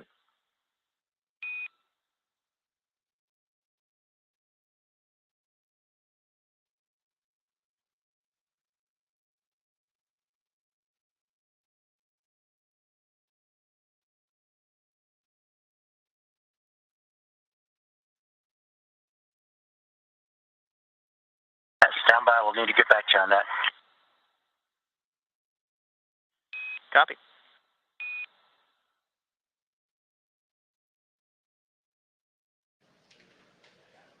And so again, the crew moved back up towards Dragon just to step through some of those post-docking procedures. One of them is getting an IMV and intermodular ventilation duct installed, and that's just to begin circulating the cabin air from station through the cabin of the Dragon spacecraft as we continue to further integrate it into the station stack.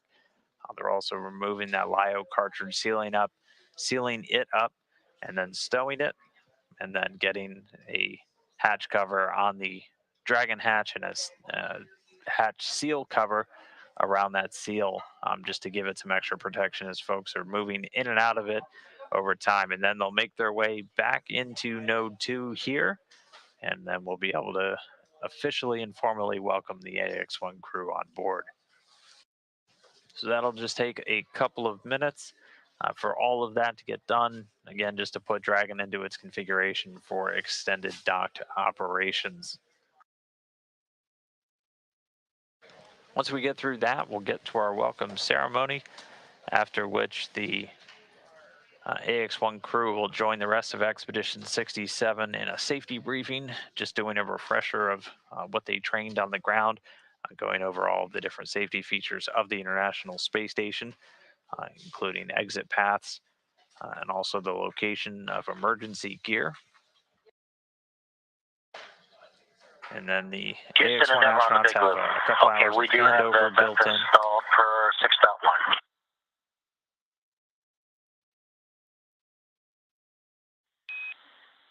Copy that, Endeavour. Give us 30 seconds. We're going to activate the fan. Once that's done, I'll come back with a go for you in 6.3.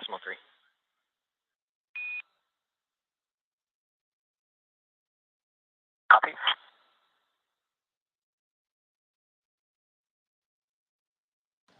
All right, and so they have that IMV, that intermodular ventilation, now installed, and so the teams here on the ground in Houston are going to enable it from Mission Control Houston, essentially turning the fan on, and that's just going to give a positive pressure to start circulating atmosphere through the Dragon capsule with the rest of station. And then per his procedures, Mike LA is going to take a look and just make sure there's no debris under a panel on that air circulation, and then he's going to move into removing the lithium hydroxide Endeavour Houston, back with you on canister here. inside Dragon. You are go to proceed in step 6.3. And I want to relay also from the SpaceX team here, if you guys can circle back when that's done to procedure 4.400, section 6. Sounds like you've got a couple small steps left to complete in that procedure as well.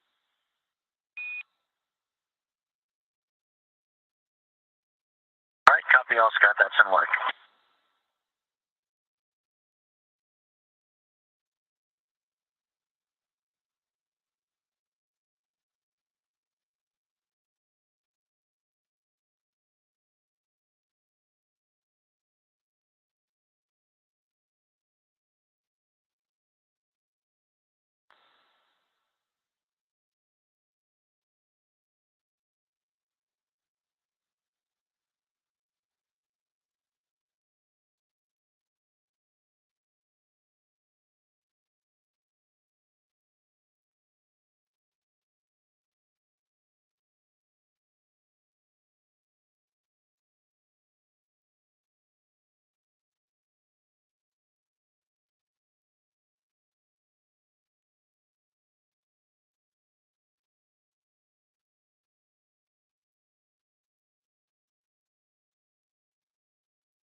We see one of our AX-1 crew members, Eitan Stibbe, there in node 2. We're going to see the rest of them start to gather as they're just going through the final stages of getting Dragon configured for docked operations. We've successfully hooked up and turned on the IMV fan, just integrating Dragon's cabin atmosphere with that of station.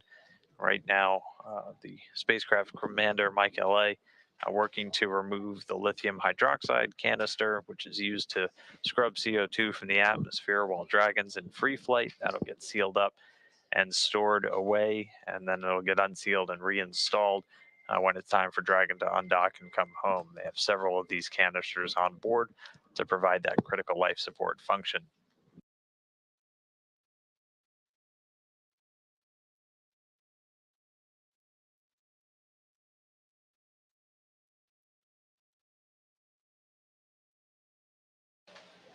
And he's getting some assistance right now inside Dragon from some of the Crew 3 astronauts who went through essentially the exact same procedures when they docked to the station in Crew Dragon Endurance. So very familiar with the procedures, giving him a hand to help things get done as quickly as possible. They're also going to be installing a cover on the Dragon hatch and also on the hatch seal, just giving both of those critical items some extra protection as folks are going to be moving in and out of Dragon over the coming days. One of the AX-1 crew members is going to be sleeping inside Dragon during the dock stay.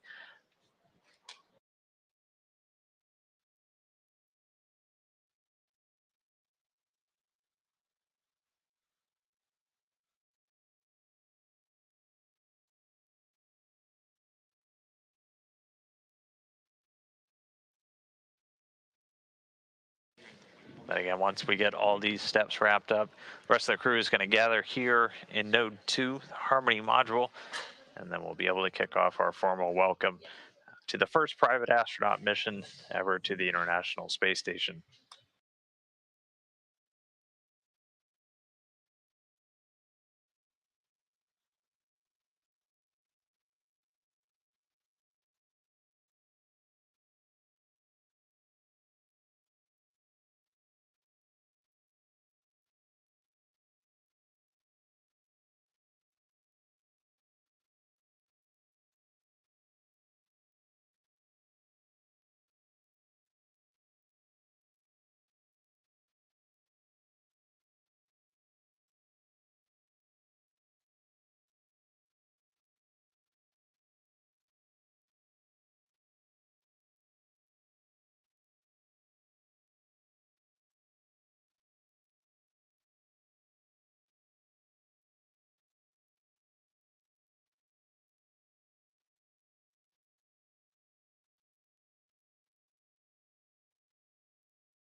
And we're just continuing to stand by while the crew continues to configure Endurance for its docked operations on board the station.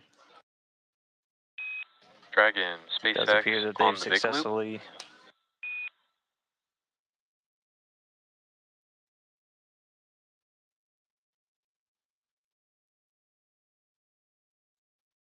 Go ahead on the big loop, Jake. Hey, Mike, we saw you do some audio reconfiguration there. Our ask is that you leave audio in the current configuration, what you just did, push to talk to ISS. That's one. How copy?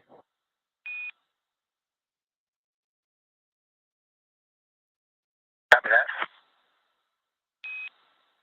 Sounds good. Second item is that we're hoping you can step through 4.400 6.9 to disable backup lighting on the control panel.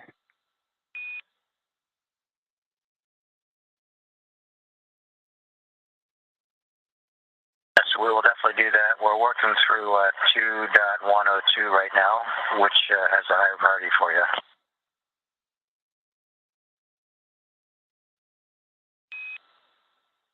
Copy you working through 2.102 as well. Feel free to prioritize that. We have an eye on step 7.2 in 2.102 and letting you know that you do have a go to perform the manual override on the AVV panel.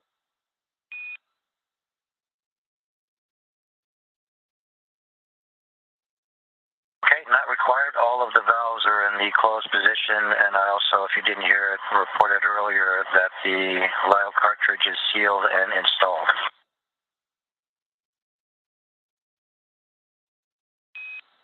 Okay, copy, Mike. Understand all valves indicate closed. No manual override needed.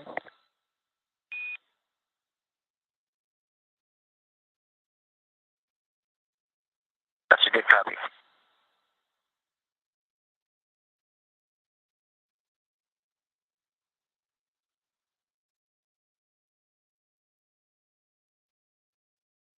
All right, so continuing to tick off some of the steps to get Dragon ready for docked ops.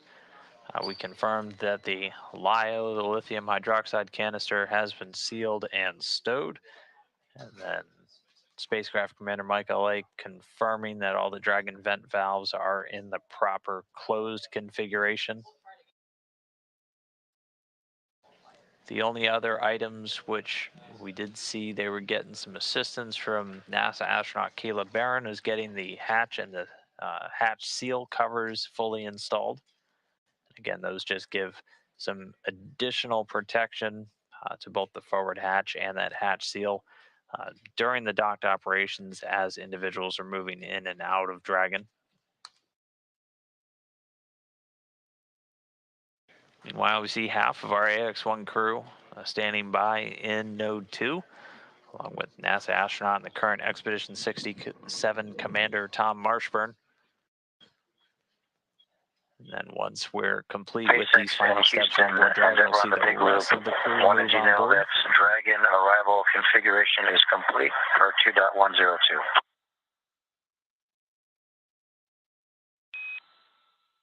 Dragon SpaceX, we copy.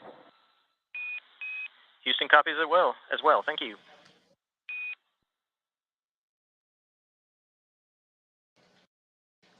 And so that completes all of their steps in their arrival through hatch opening procedures, meaning they've got the hatch and the hatch seal covers installed, all of their tools have been stowed, and they're ready to start making their way out of Dragon and on into station. So we should see the rest of the crew come out of Dragon momentarily and then start gathering everybody inside of Node 2. We have 11 people on board the International Space Station right now.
Yeah, you got the grab sample. Let's go to the staging bag.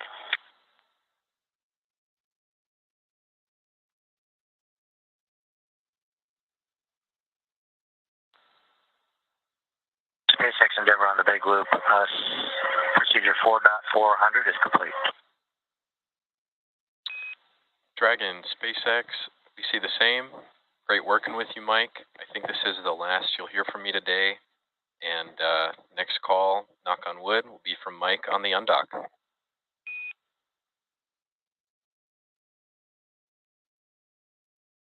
All right, Jake. Great working with you, Kaylee, and the team. A little bit of a delay, but that's been the story for AX1 so far. It's all worth the wait. Thank you, guys.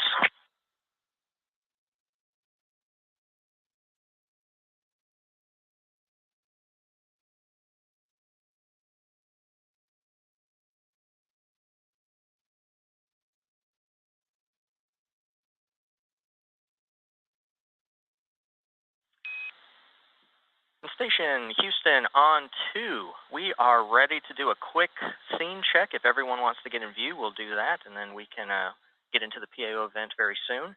Just a heads up for you, we do expect a quick handover to happen at 1450, so just be aware of that during the event.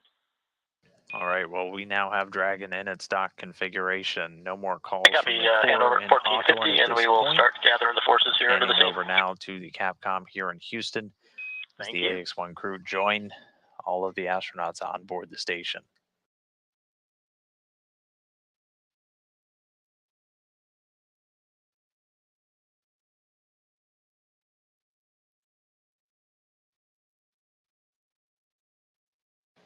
And now as we get everybody set up, we should be just moments away now from kicking off our formal welcome ceremony for the first private astronaut mission to the space station.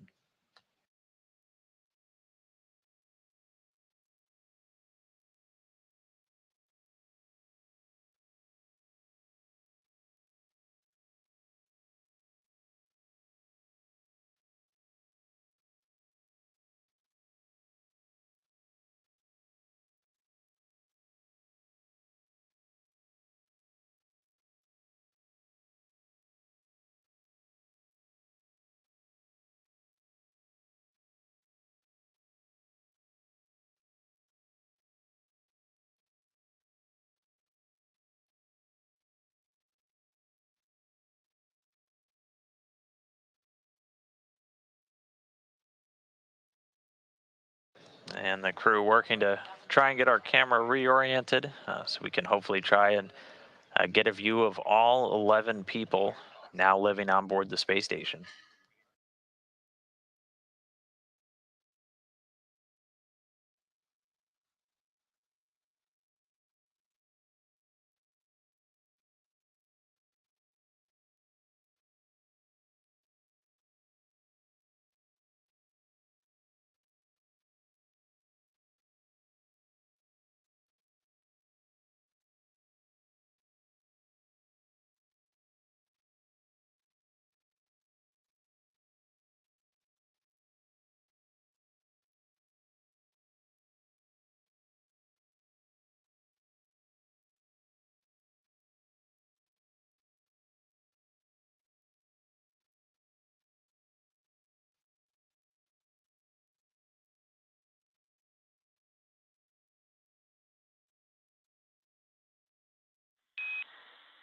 And guys, we like the scene. Looking good there. We should be able to get started here momentarily. Stand by.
And Tom, back with you real quick. I think you were trying to talk on the mic, but I think it might have been off. Could you give another comm check real quick?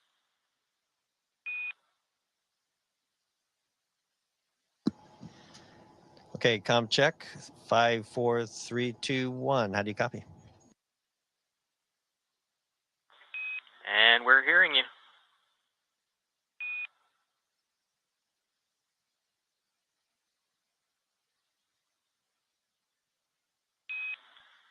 And station, this is Houston. Are you ready for the event? Everybody loud and clear. Station is ready for the event. Kathy Leaders, this is Mission Control, Houston. Please call station for a voice check. Hey, I think we already did that. I think I talked over you, Tom. I apologize. We can hear you loud and clear. Thank you.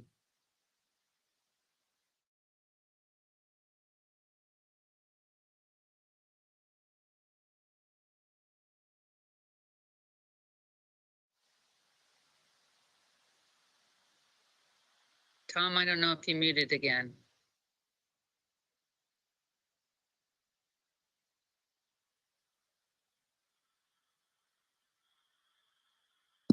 The microphone is on, and we read you loud and clear, and we're ready to speak with you.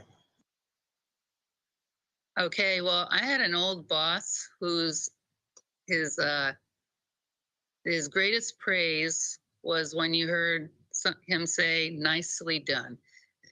Old? Oh, sorry. And so all I can say is nicely done. And to the whole team, the SpaceX, Axiom, station team, and Mike here, I know that the Expedition 67 crew is very happy to see your crew. I know Mike and I are very happy to see all of you there and seeing the new crew coming on board, looking so healthy and happy to be there. And I'm personally very happy to see how good the Expedition 67 crew looks also. Raja, I didn't know you grew a mustache. So it's always fun to see our crews there getting ready to go do a lot of work. I know the team has a lot of things lined up to do over this next week, and this is going to be important for us to be able to work as a team, for our Expedition 67 folks to get the important work that they need to get done, but then Mike, obviously your team to be able to get their work done too. So we're looking forward to see all the exciting things that are going to be going on, and then seeing everybody make it safely home.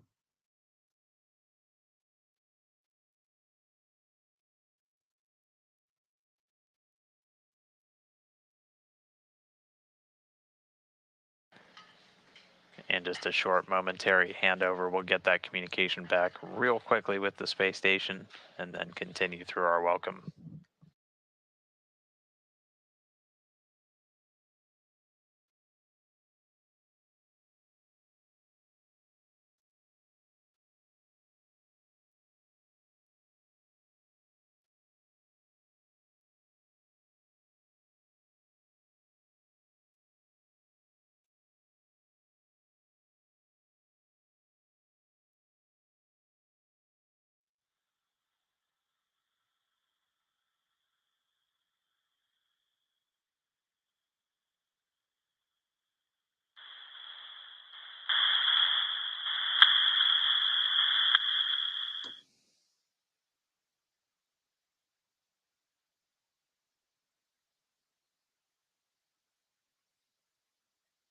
So Mike, do you have a few words? And Houston, I believe we're back with you.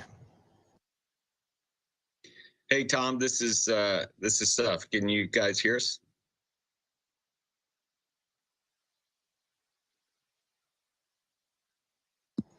Good to hear you, Suf. We can read you loud and clear. Great. Well, first, let me thank you and Expedition 67 crew for welcoming our crew on board. We're very excited to be there, of course. Mike, Larry, Tom, Mark, you guys look great. The Dragon ride looks like that sat with you well. First,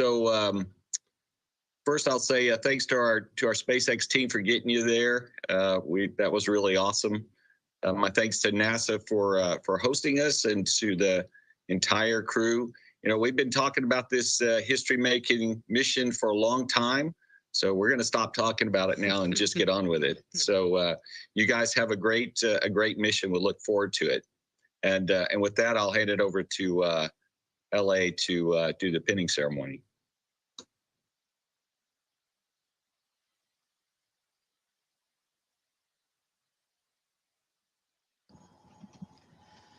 Hey, Mike and Kathy, thanks for greeting us on board. I got to tell you, it's quite an experience. I can't even begin to describe how fun it's been to be in Dragon for the last day and a half or so, watching these guys' faces light up.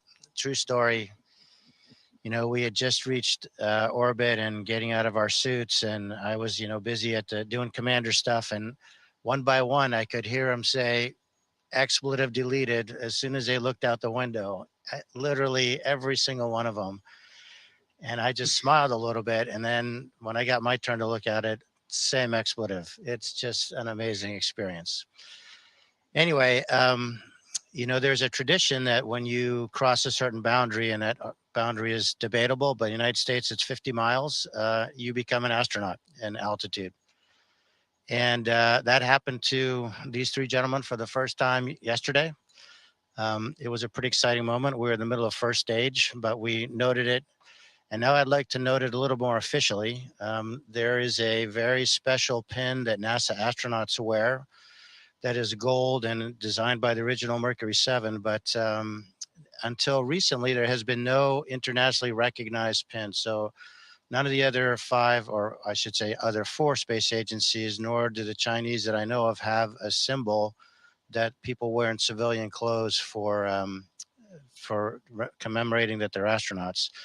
So a little while ago, the Association of Space Explorers, which encompasses a lot of members from 38 different countries of flown astronauts, decided to commission such a pin. And I happen to have three of them in my hand. Tom, would you break them out for me? And when I pin these on, I think the numbers will be 582, 583, and 584, respectively, for Larry, Eitan, and Mark. I hope they will wear these with the pride that they deserve. And then I'm going to let Larry say something while I pin his, etc. Yeah, well, first off, probably words don't describe it. I mean, I'm thrilled and honored to be up here. Thanks to SpaceX, phenomenal ride. I mean, no pun intended, but out of this world. Thanks to Axiom for making this dream come true. Thanks to NASA. Thanks to all the crew. Unbelievably welcome. And yeah, we're here to experience this. But we understand there's a responsibility, and the responsibility is for this first civilian crew to get it right. And that's what we're fully committed to, with the support of everybody here at the ISS and on the ground. So it's going to be a busy week of research for us, and I'm sure it's going to fly by. And now I'd like to turn it over to my friend Eitan. I'll take the opportunity. I need to press something. I think it's live. To say a few words in Hebrew on the International Space Station. ברוכים הבאים לתחנת החלל הבינלאומית, פעם ראשונה שאפשר לדבר פה בעברית. זכינו להיות חלק מצוות של 11 שנקרא Expedition 67. זה קבוצת עבודה שתעבוד ביחד, כולנו ביחד נעזור אחד לשני להשיג את המטרות, כל אחד בא עם תוכנית עבודה מלאה, ובהצלחה לכולם, בהצלחה לרקיע. Mark. Thanks, Eitan. First off, I'd like to thank our hosts here at the ISS for the warm welcome.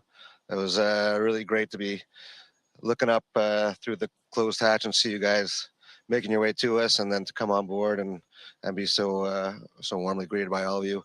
That was great. Thanks a lot. and looking forward to spending the next few days. Sorry, I forgot to look up there. Next few days here with all of you. And wow, it's just amazing to be here. It's hard to find the words, but it's been an amazing journey. And I'm not just talking about the last 24 hours. I'm talking about everything that's got us here. It's been amazing. And thanks to Mike and all the folks at Axiom for hatching this plan and getting it going, and to SpaceX and NASA for making it happen as well. Thanks everyone. And sorry, last but definitely not least, all my family and friends whose love and support made this possible.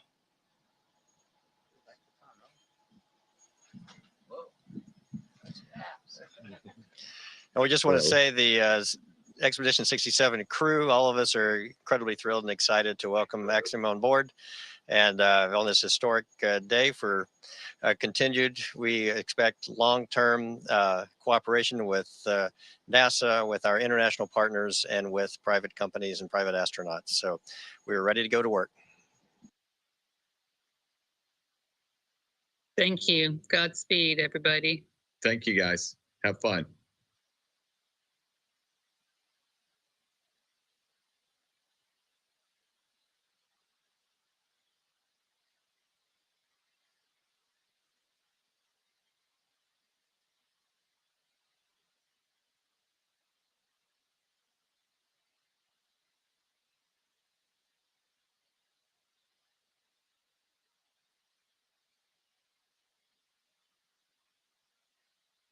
Okay, with that, AX-1 officially welcomed on board the International Space Station.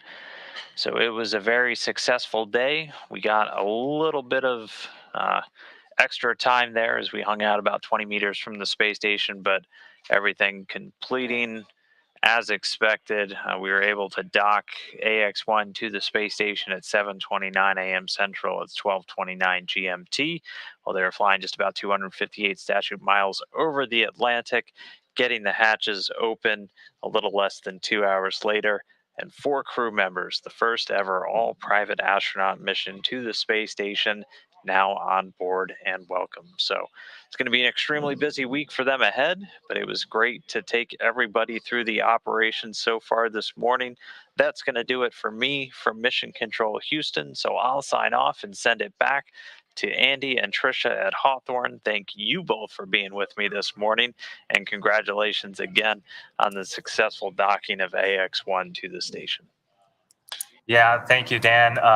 Congratulations to yourself, too. It's been a super exciting 24 hours, but that is going to wrap it up for us here in Hawthorne 2 for the live joint coverage of AX-1's arrival to the International Space Station. It has been an honor to support AX-1. We wish the Axiom crew a successful time on station, and we look forward to joining you when it's time to return home. Yes, it was certainly very exciting to see the camaraderie already building, and we're looking forward to what they'll accomplish in the next 8 days. Starting Monday, April 11th, we will be providing daily updates from Axiom Mission Control to highlight the range of science research and STEAM events the crew will be conducting over their 8-day mission. Be sure to visit axiomspace.com and follow the Axiom social media channels for real-time updates. On behalf of SpaceX, Axiom Space, and NASA, thank you all for tuning in. We'll see you next time.